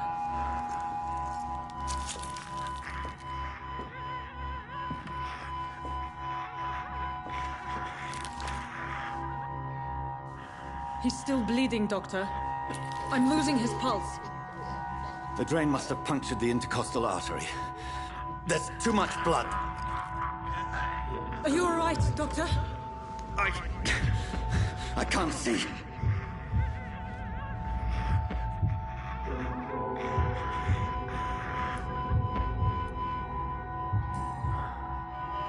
I must first suture the artery.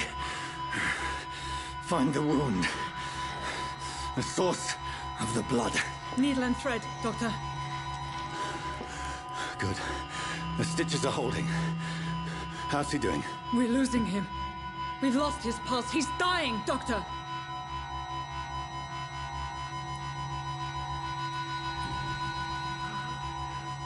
A dose of epinephrine, now. Yes, Doctor.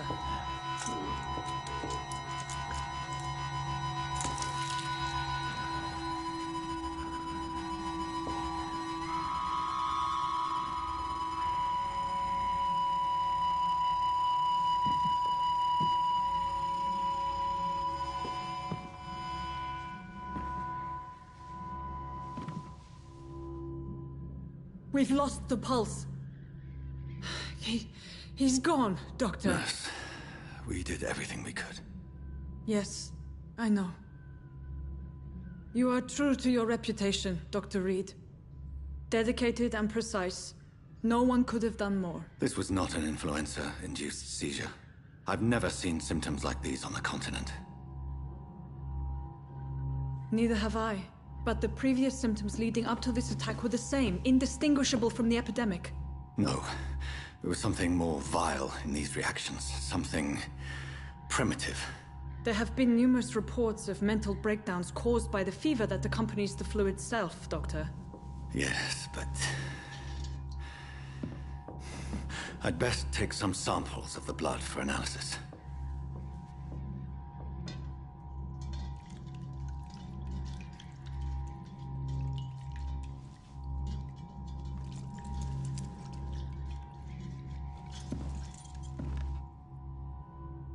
I doubt you're here to test my bedside manners.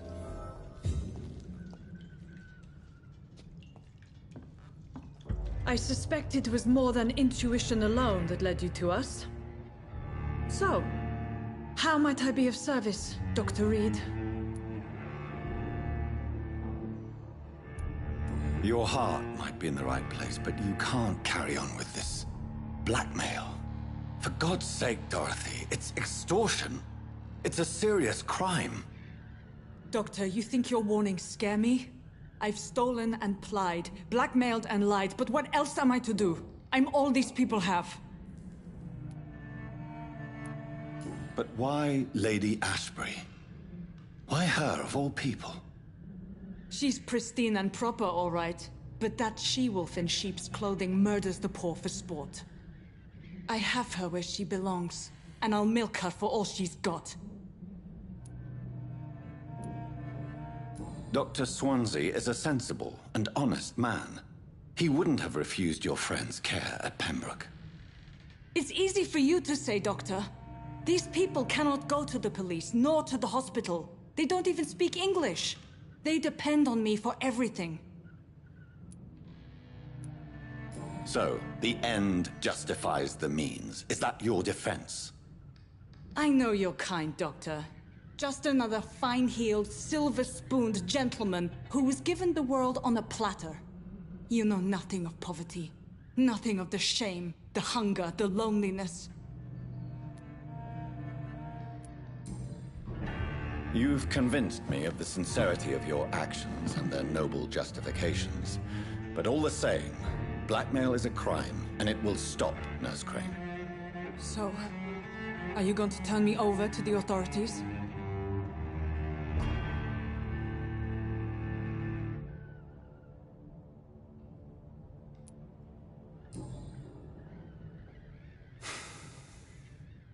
No.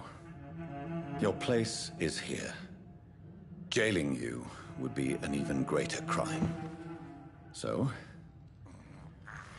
here is my proposition. I'll look the other way on your little enterprise. In exchange, you will resign from the Pembroke Hospital and provide me with medical supplies when the need arises. Dr. Reed!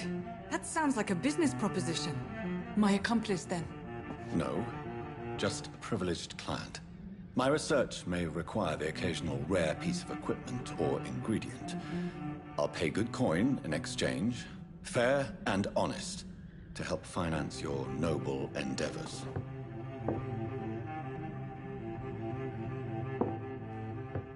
We have ourselves a deal, Doctor. Good customers are always welcome. Yes, Nurse Crane. We have a deal.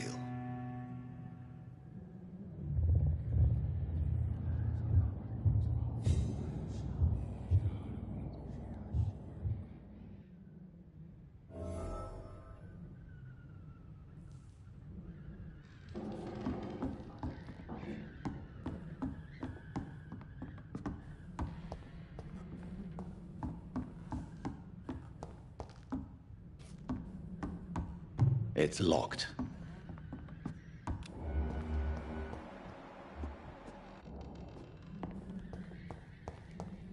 It's locked, all right.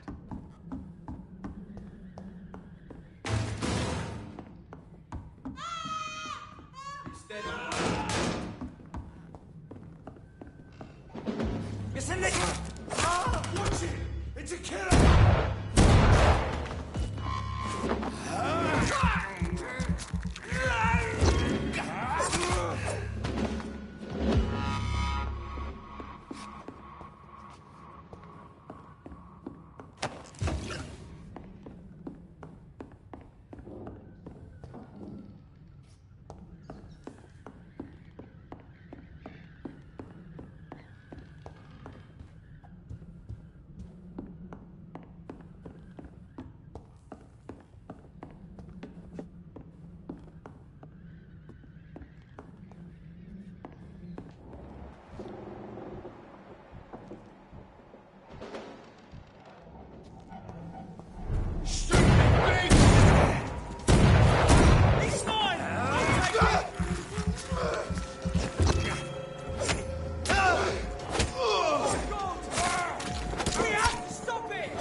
Hello, Mr. Petrescu. Hello, Dr. Reed.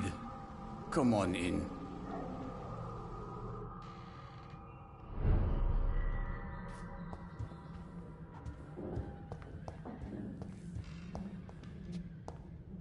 It's locked, all right. Yes?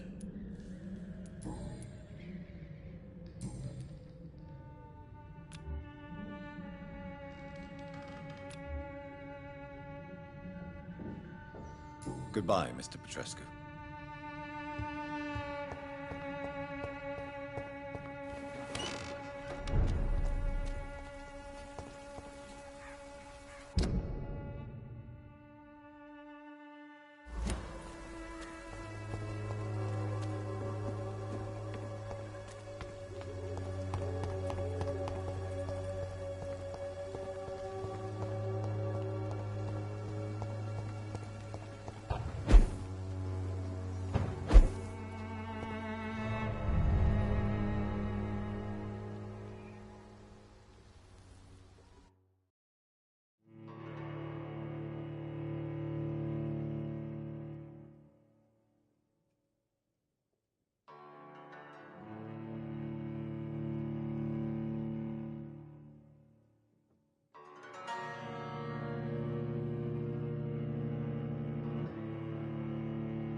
protection against malevolence and trickery. I don't have your money. Come on, Barrett, you know the game. You pay for peace of mind. Can't you just look the other way this week, Joe?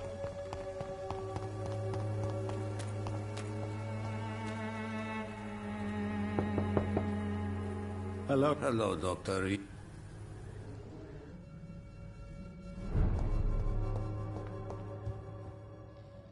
Yes? Do you need some help? I am very... Well, I think you... Free drugs from an English doctor.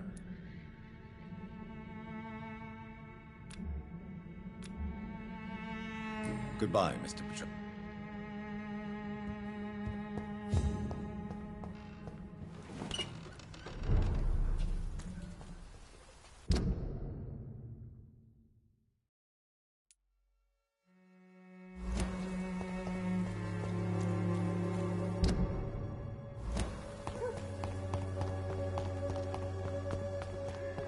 Cheap price, good quality. Come on, take a look. Don't be afraid. You again?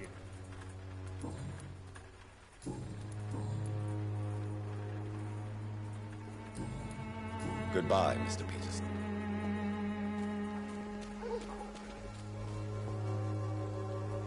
Fancy bar. You never...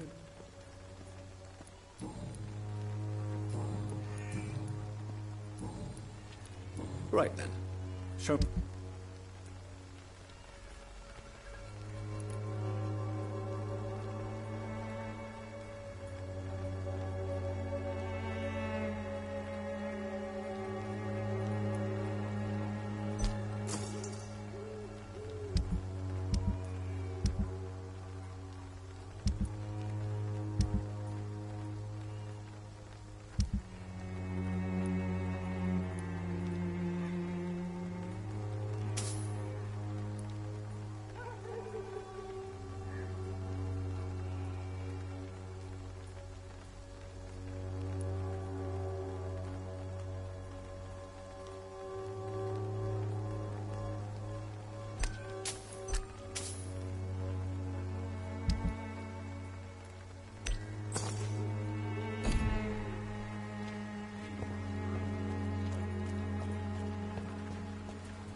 Good evening. It's far.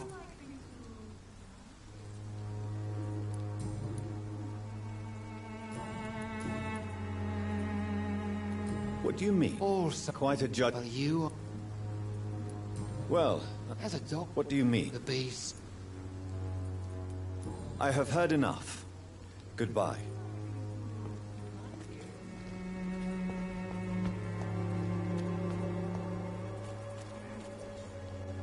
Good evening. Change.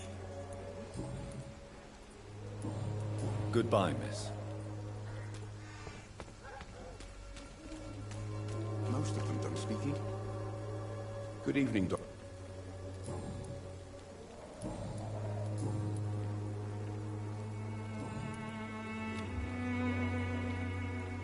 Goodbye, Mr.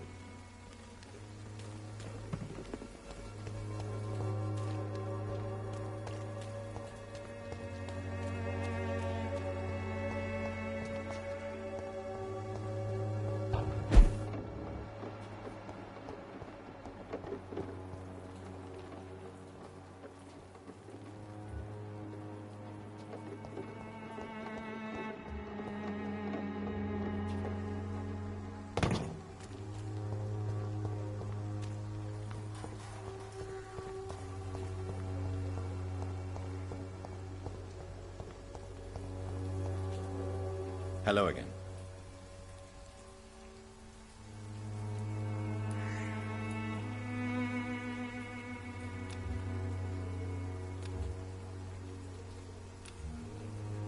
Very well.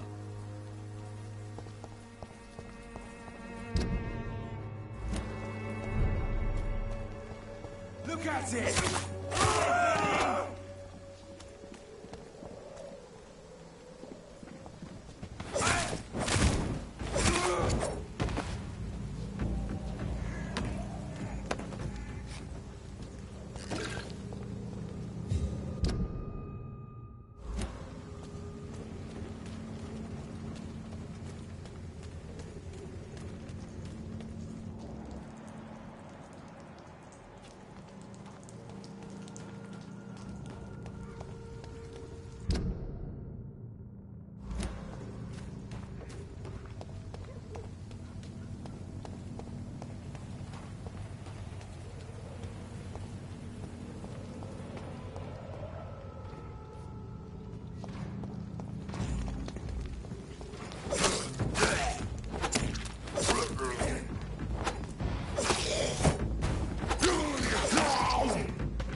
Good evening, sir.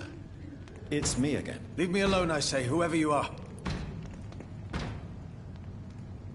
All right. I shan't...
I can't believe I'm doing this.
Human blood. Whoever left these marks did so deliberately. Kill it, boy! Vermin! Die,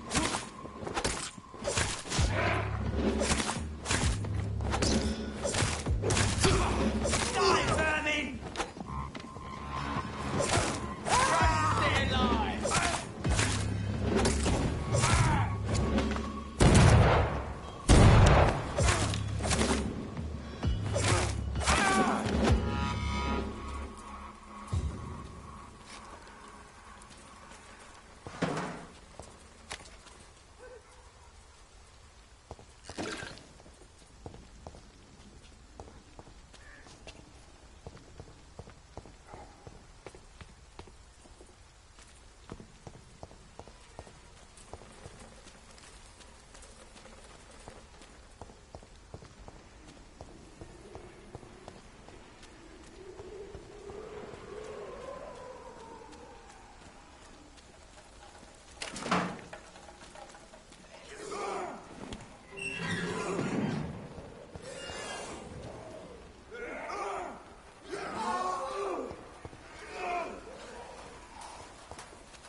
Die, vermin!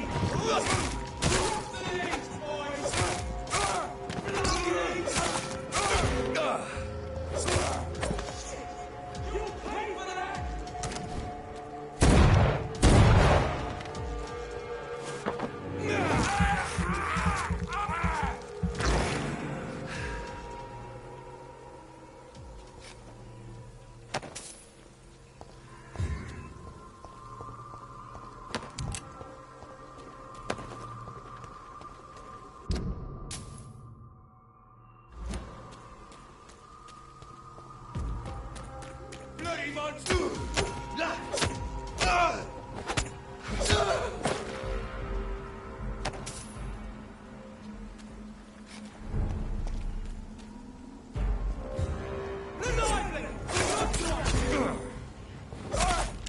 Filthy piece of shit!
Though I still feel so...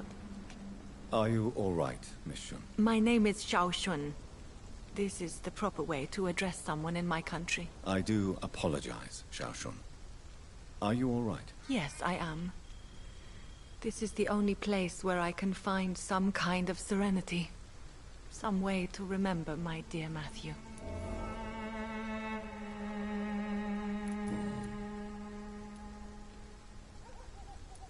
Are you on your own? Do you have any friends or family who you could be with? I have family and friends, but I need to be here alone. One day maybe I'll go back to them, but not now. I need silence, and I need sadness.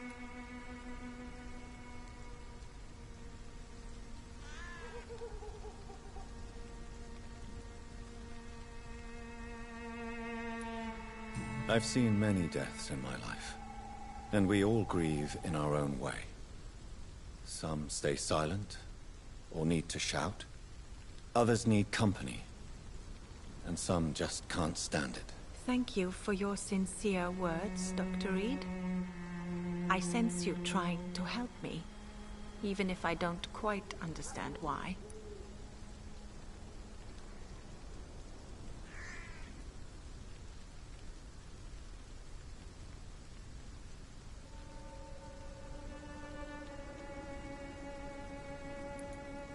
Tell me how your husband died, Xiaoshun. Matthew died of the Spanish flu, like so many others. It's a mundane cause of death these days, but for me it meant the end of the world. At this time, there is so little medical science can do to defeat this terrible epidemic. I'm truly sorry. The worst thing is not his death, even if it tears me apart. The worst is not to have seen it coming, to have lost him so quickly, even before realizing it. Did he hide his condition from you? Matthew was a smiling type, a happy sort. Everything that I am not. Did he laugh at his death to come, or did he not realize what was going to happen? I'll never know. The Spanish flu may be the worst disease mankind has ever faced. Why are you blaming yourself? You don't understand. I didn't know he was so sick.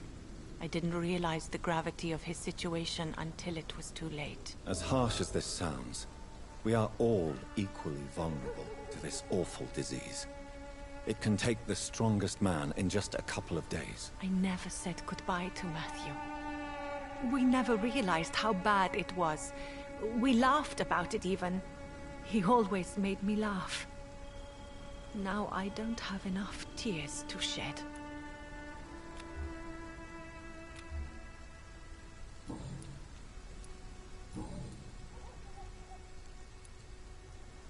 Are you a doctor yourself? Is this why you feel so guilty for not saving your sick husband? No, I am not. But I still need to blame someone for Matthew's death. And who else, if not his wife, who did not see it coming? I'm a physician, one of the best in the country. But I was unable to save my own sister, Mary. She died in my arms. Why tell me this?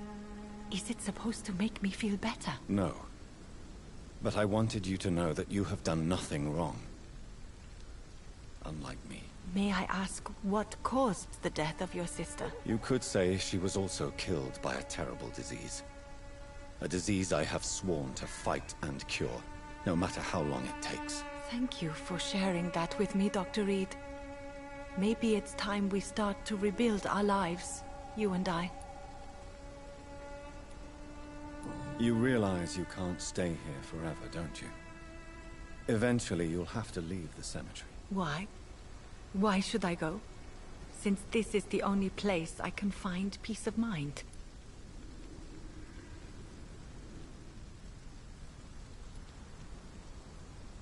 To be honest, I don't know.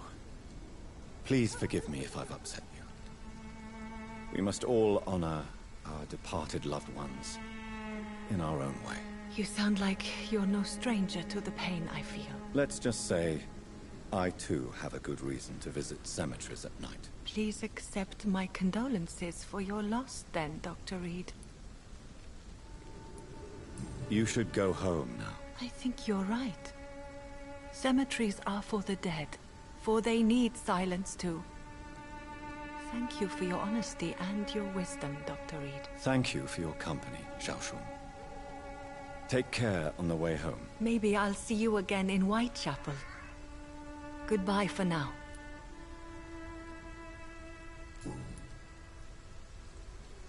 Goodbye for now. You know you can trust loved me, why have you not spoken to me?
I cannot enter.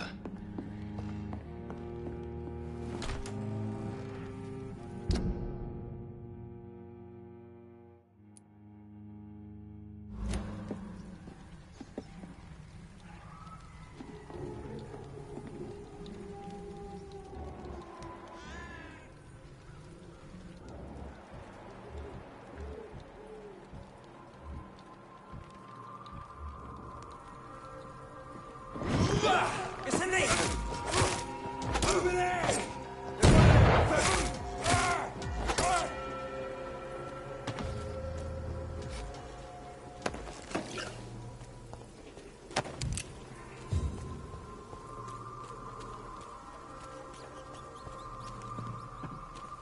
It's locked.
Did you hear me? Over there!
Good evening, Doc.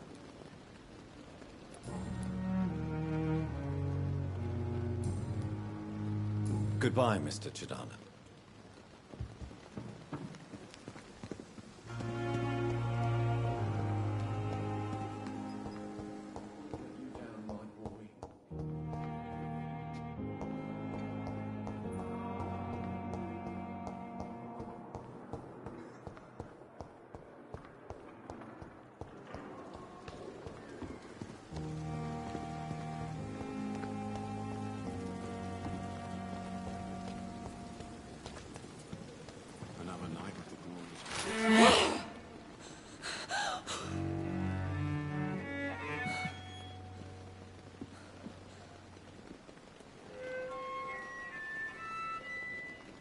I would ask you to avert your eyes, sir. Or did you not know it was rude to stare? I knew it. Speak up, Dr. Reed. I like a man who speaks his mind.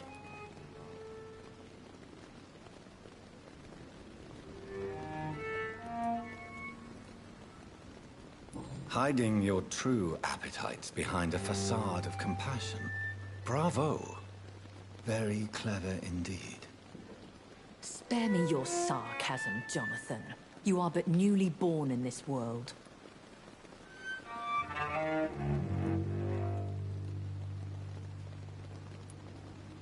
So in the end, the accusation was true, wasn't it? The situation is somewhat awkward nonetheless. I have not been observed sustaining myself for many decades. I have to say I'm a trifle embarrassed. Anyway, I have concluded my inquiries concerning your blackmailer. I see. Please excuse my agitated state. Under normal circumstances, I wouldn't let anyone see me in this condition. I must confess I have not put an end to the blackmail, my lady. Unfortunately, I could not bring myself to do it. I'm so disappointed in you, Jonathan. I didn't expect this from you. Lady Ashbury, you yourself admitted how ridiculous the sum of money was. I can assure you, it was all used for charitable ends. Well, you are full of surprises, aren't you, Jonathan? All right, say I trust you, but you will still pay the ransom. That is only fair. After all, it was you who failed to bring this problem to a satisfactory conclusion. I believe I could agree to that. And since a lady always keeps her promises, I will now answer any questions you may have.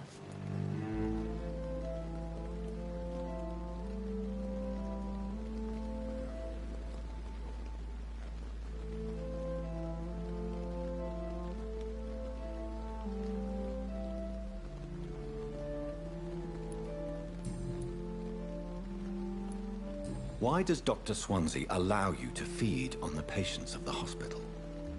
Dr. Swansea is a good and compassionate man. He is trying to find a solution for our hunger. Until that happens, he is clever enough to understand that I only feed upon the dying. What do you know about this Brotherhood of St. Paul's Stole? The Brotherhood is well known amongst London vampire society. As long as our kind is discreet, and as long as they do not interfere, We have come to a mutual understanding. And no one suspected you of the murders. As you well know, suspicion has recently fallen on me of killing for pleasure. But you have my word, Jonathan. I take no pleasure in taking a life.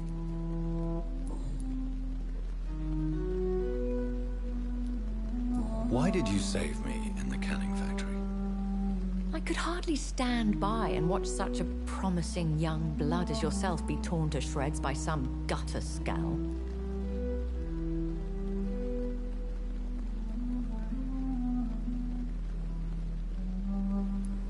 William Bishop wasn't the vampire that created me then?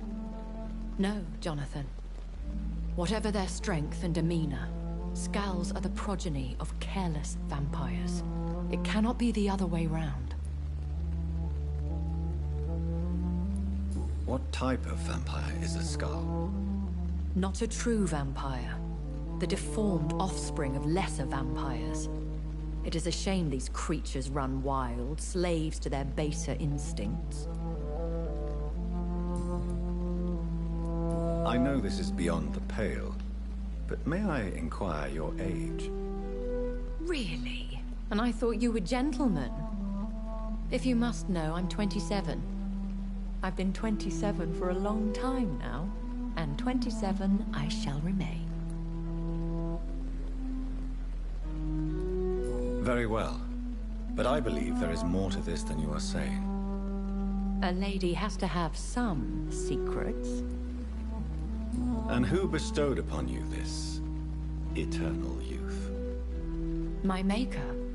He left this isle a long time ago.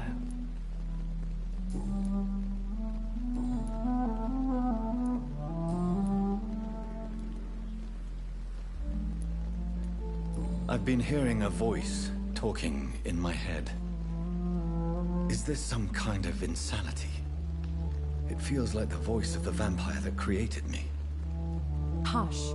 Tell no one this. It would be unwise to talk of such things amongst British immortals. Speak no more of your maker. How could this cause offense? Only the powerful immortals can mentally call to their progeny. No vampire or hunter will sleep easy, knowing that an unidentified elder is stalking the streets of London. Excuse my forwardness, but are you my maker? Me? Goodness, no. Only a foolish immortal would create a progeny without taking precaution, and I'm no fool.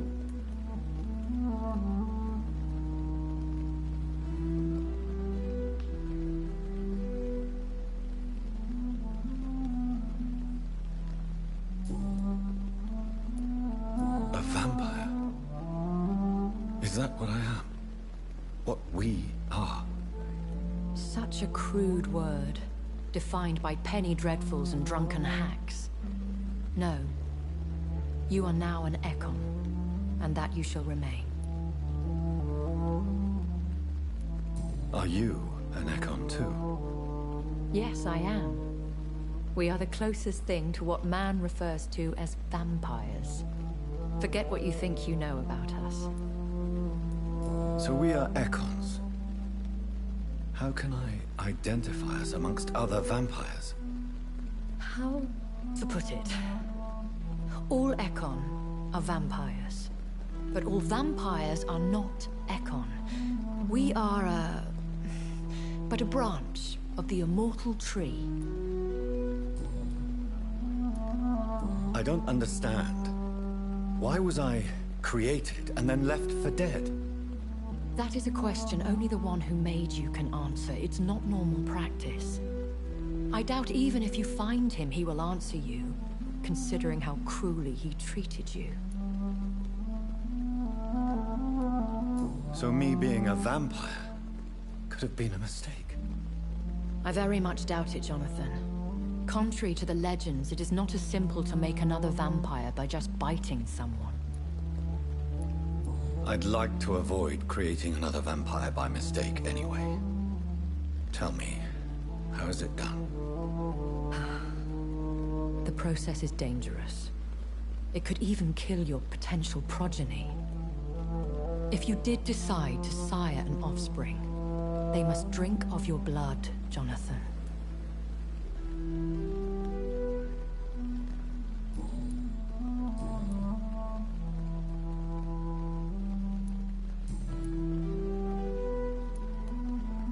I've been away from London and England for 3 years.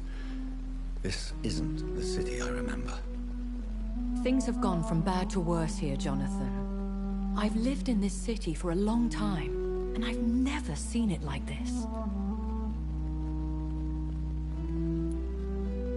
The Spanish flu has hit London that bad.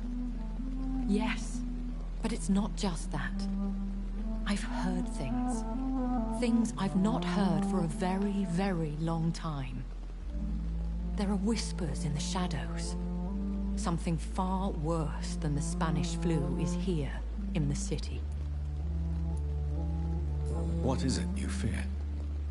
Fear has long since flown this form. But there is something malevolent circling us.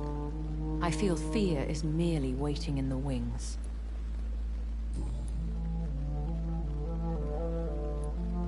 When I awoke, changed, I was chased and attacked by vampire hunters. Prepared and well-trained. Though I can't be certain, more than likely it was the once glorious Guard of Priwen.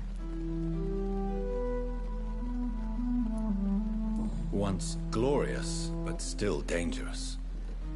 They have seen better days, but all fanatics are dangerous. You would be wise to stay clear. They are sworn to destroy our kind. You make them sound like some sort of cult. More a society. And like all the best ones, a secret society. I thought them almost gone, but it seemed they have been recruiting.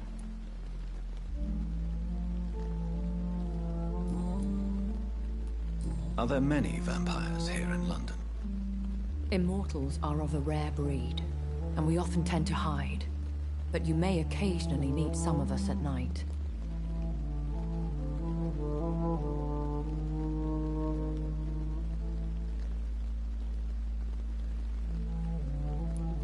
Do you know any of them? Have you an idea of the identity of the vampire who attacked me? You mean your maker? No, Jonathan, I have no clue. But I fear he or she is as careless as cruel. To let you discover your new condition by yourself. What do you mean? Every now and then, you may discover an immortal in the deep of the night. But we are a rare and reclusive breed. Our progeny is almost never accidental. Will they all be as affable as you, my lady? I do not see why not. But remember, even the shark smiles before he bites. That sounds like a lesson from experience. Vampire politics are as intricate and sometimes tedious as a game of chess in a gentleman's club. I've learned from experience it is best to decline to play.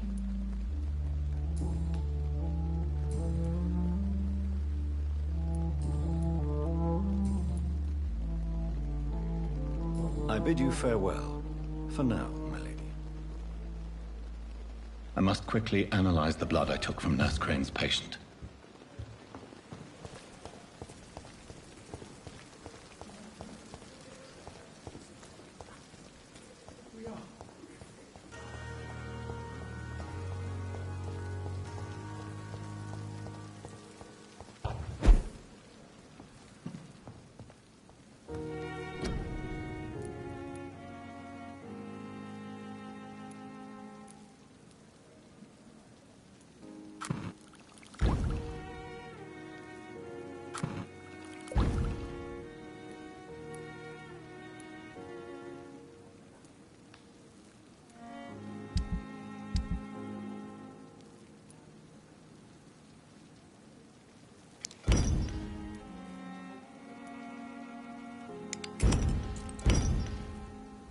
Razvan Vasily was infected by Spanish flu. but also has the highly unstable blood of the Skulls. Is the London vampire epidemic transmitted through the flu? I should talk to Dr. Swansea about it.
Evening, Edgar.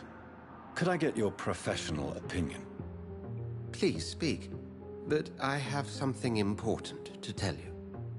This strain of flu, it's very different from the one I saw in Europe. It's downright peculiar. Really? What makes you say that?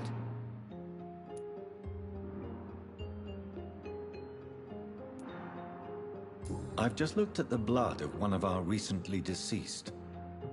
I see. Do you have anything more to go on? This disease spreads and looks like the Spanish flu, but its effects differ greatly. The London strain is different from the continental one. This is very interesting. Did you find something else? Yes. Unlike the flu, the infected begin to show an increase in outwardly aggressive behavior. More than simple agitation. Once docile people become violent. You mean like rabies?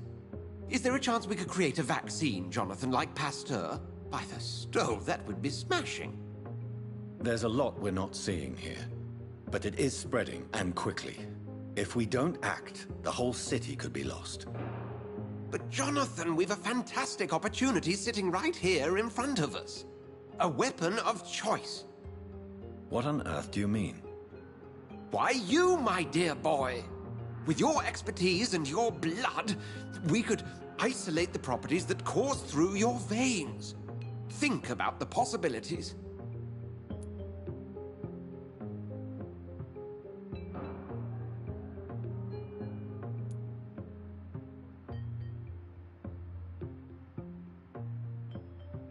And why not?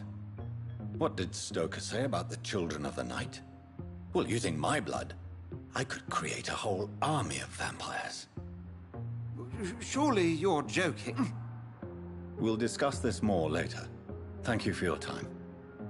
No, thank you, Jonathan. But as I said, I needed to talk to you. I have some rather bad news. Yes? I'm afraid it's your sister. My sister? She's to be buried this evening at Whitechapel Cemetery.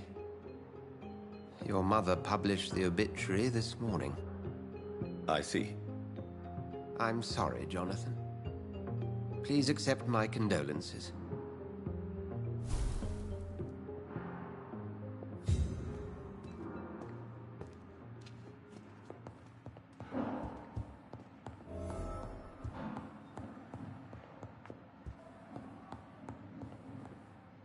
I need to talk to you. Please do so. So you manage a hospital financed by a vampire? Yes. Pembroke was founded by Lady A... A convenient yet expensive way to have a fresh supply of blood on hand, day and night, don't you think? All vampires drink blood by nature. Me, I praise the lady's exemplary moral fiber. If I may inquire, how did you meet her? Well, Jonathan, she sought me out and offered me the position. It's been a very profitable partnership for both parties. Do you know anything about the vampire hunters in the East End? Without a doubt, it's the Guard of Prewen. Zealots to the last man.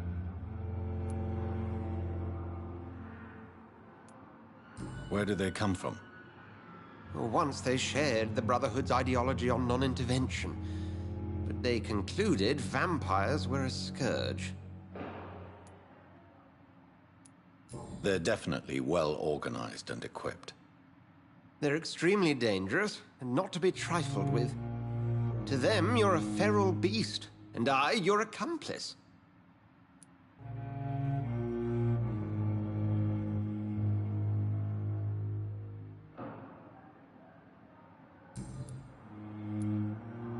Nurse Crane will not be returning to Pembroke Hospital.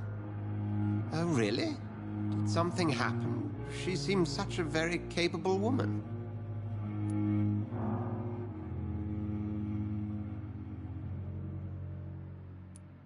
She was blackmailing Lady Ashbury.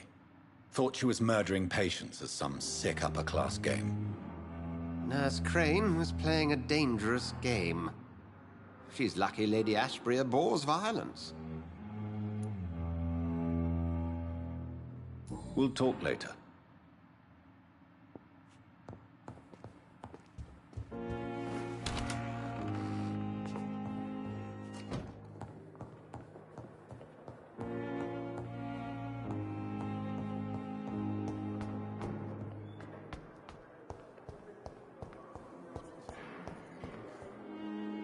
Good evening, Nurse Hall. Good evening, Doctor.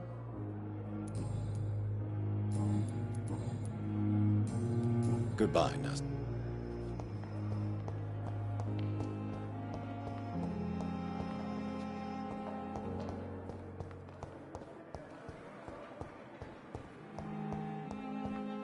It's locked. It's locked, all right.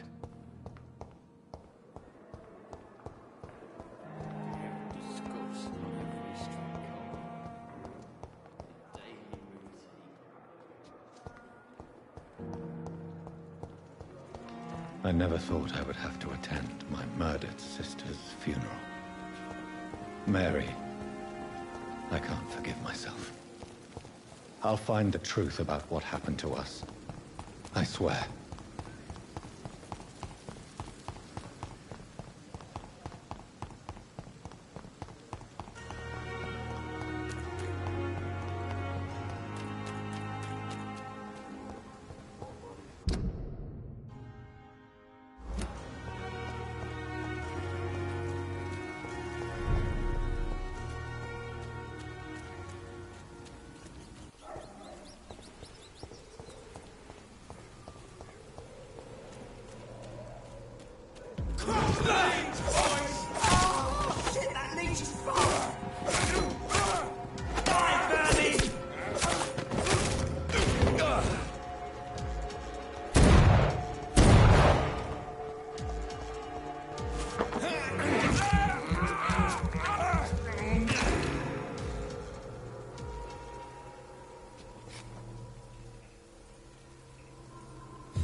Dear sister, I don't know if I have the strength.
Since I can't reveal myself to my mother now, I must find a discreet spot to attend the ceremony.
am the resurrection and the life. He that believeth in me, though he were dead, yet shall he live. And whosoever liveth and believeth in me shall never die. We commend unto thy hands of mercy, most merciful Father, the soul of our sister departed, and we commit her body to the ground. Earth to earth, ashes to ashes, dust to dust.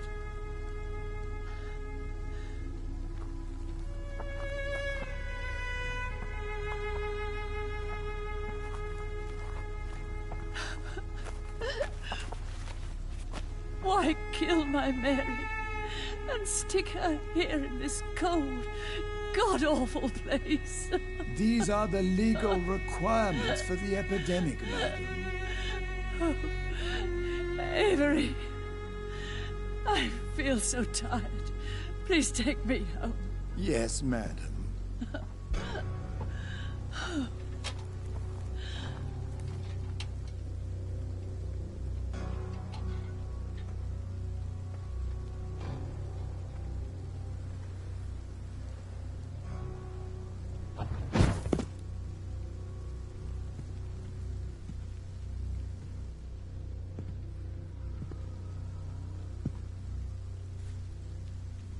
Oh, Mary. What have I done?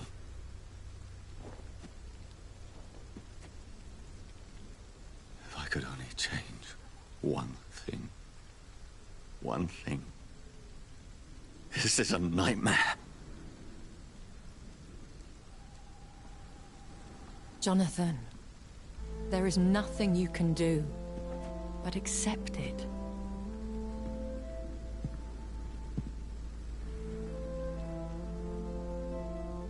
What brings you here? I thought you could use the company.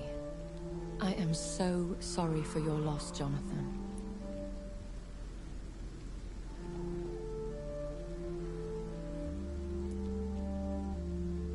She was a good person. Vibrant, full of life. She was kindness incarnate, my Mary. You're a good person, Jonathan. And a young Ekon. A newborn cast into the night without so much as a candle to guide your way. She had been scouring the most dangerous parts of London in search of me. And it led to her death. Jonathan, don't. I still hear her last thoughts. They echo in my head. Her mind shattered, and it haunts me. Jonathan, stop. Listen carefully. You must come to terms with this. You must learn to live with what happened.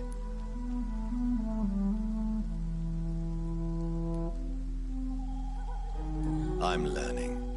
Every night is a new lesson. What I am, what I must do to survive. But my sister, she shouldn't have suffered because of my weakness. Don't you see?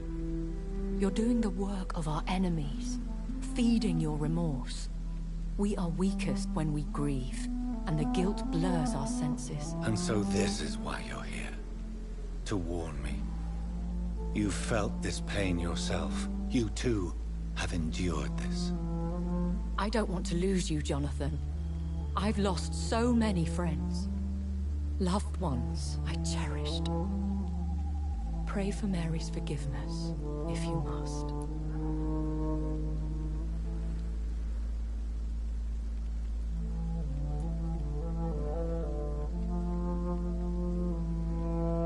Thank you, my lady. I will. Good. But be careful. If I found you here, others may too. What should I do then? St. Mary's Church is not far from here. Go there and make your peace. Find the solace you need. My lady wants me to confess. No, Jonathan. It's you who wants to confess, I think.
And off to church he goes, a newborn seeking divine consent to lick the blood from the soft and pointy crown. Who are you? Make yourself known. Newborn, you reek of guilt and pointless compassion. Shed your skin, forget your old weaker self. What do you want from me?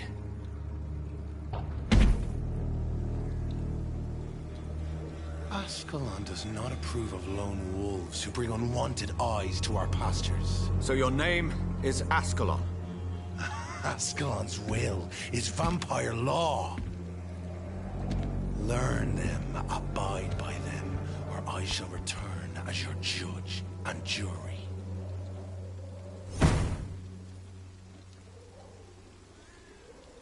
These immortals try my patience with their plans and unsolicited counsel.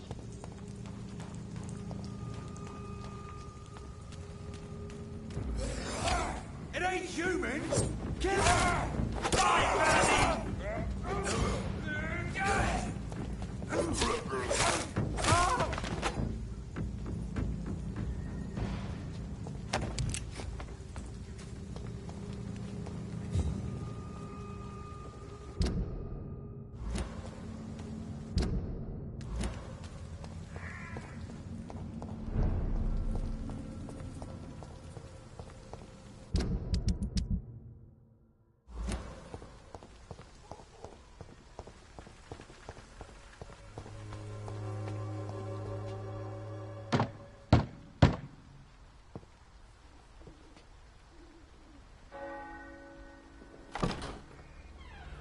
Yes? What is it that you want? I'm sorry to disturb you at such a late hour. No worries, my son. I'm still quite awake, having just returned from a funeral. Yes, I know. I've forgotten what I wanted. I don't know.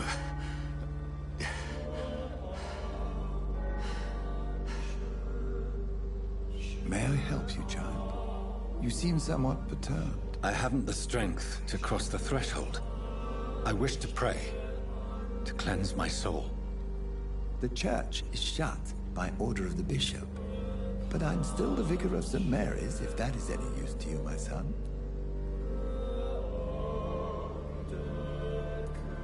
You seem to me a good soul, Vicar. But this is a personal matter. There are no secrets from God, my son. If your heart needs comfort, consider me your chapel. For I can be as silent as stone.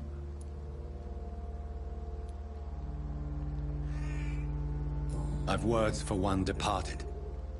They're not for living ears to hear. Your eyes burn with rage, yet I see the pain that lies beyond.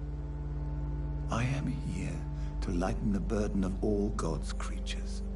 Whatever you tell me is between us and the Lord. Very well, priest. As you seem quite adamant.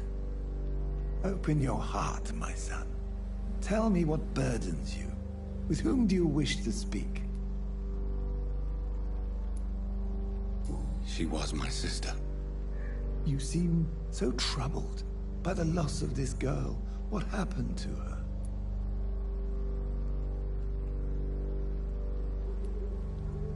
She was murdered. I see. And how are you feeling, my son?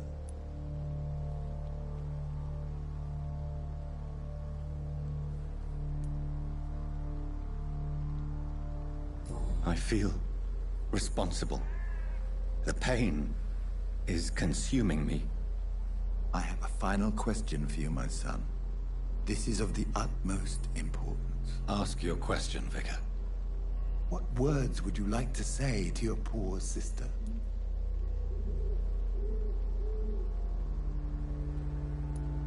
I killed you. There's no excuse. My dear Mary, forgive me. You have been heard, my son, and your burden will lighten if your words are sincere. Go in peace now, and live your life in the way she would have wanted.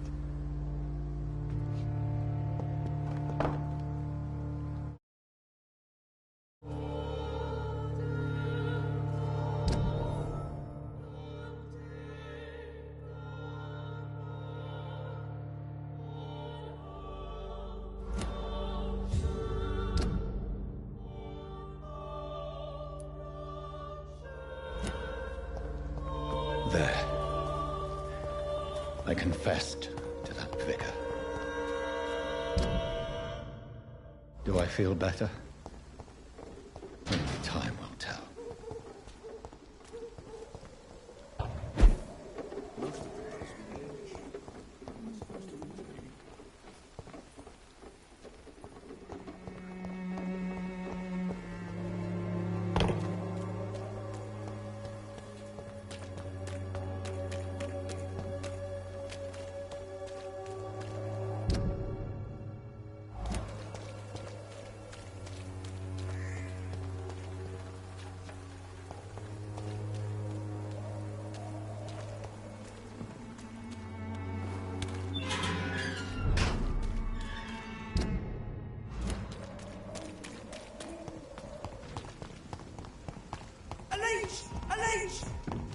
Away with you!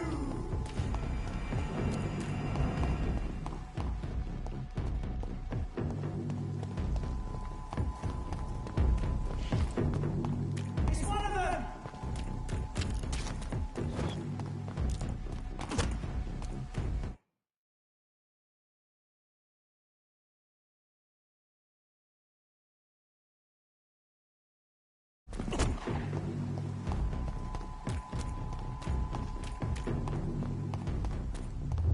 Remorse and pain are precious when binding you to the earth. You. I remember you.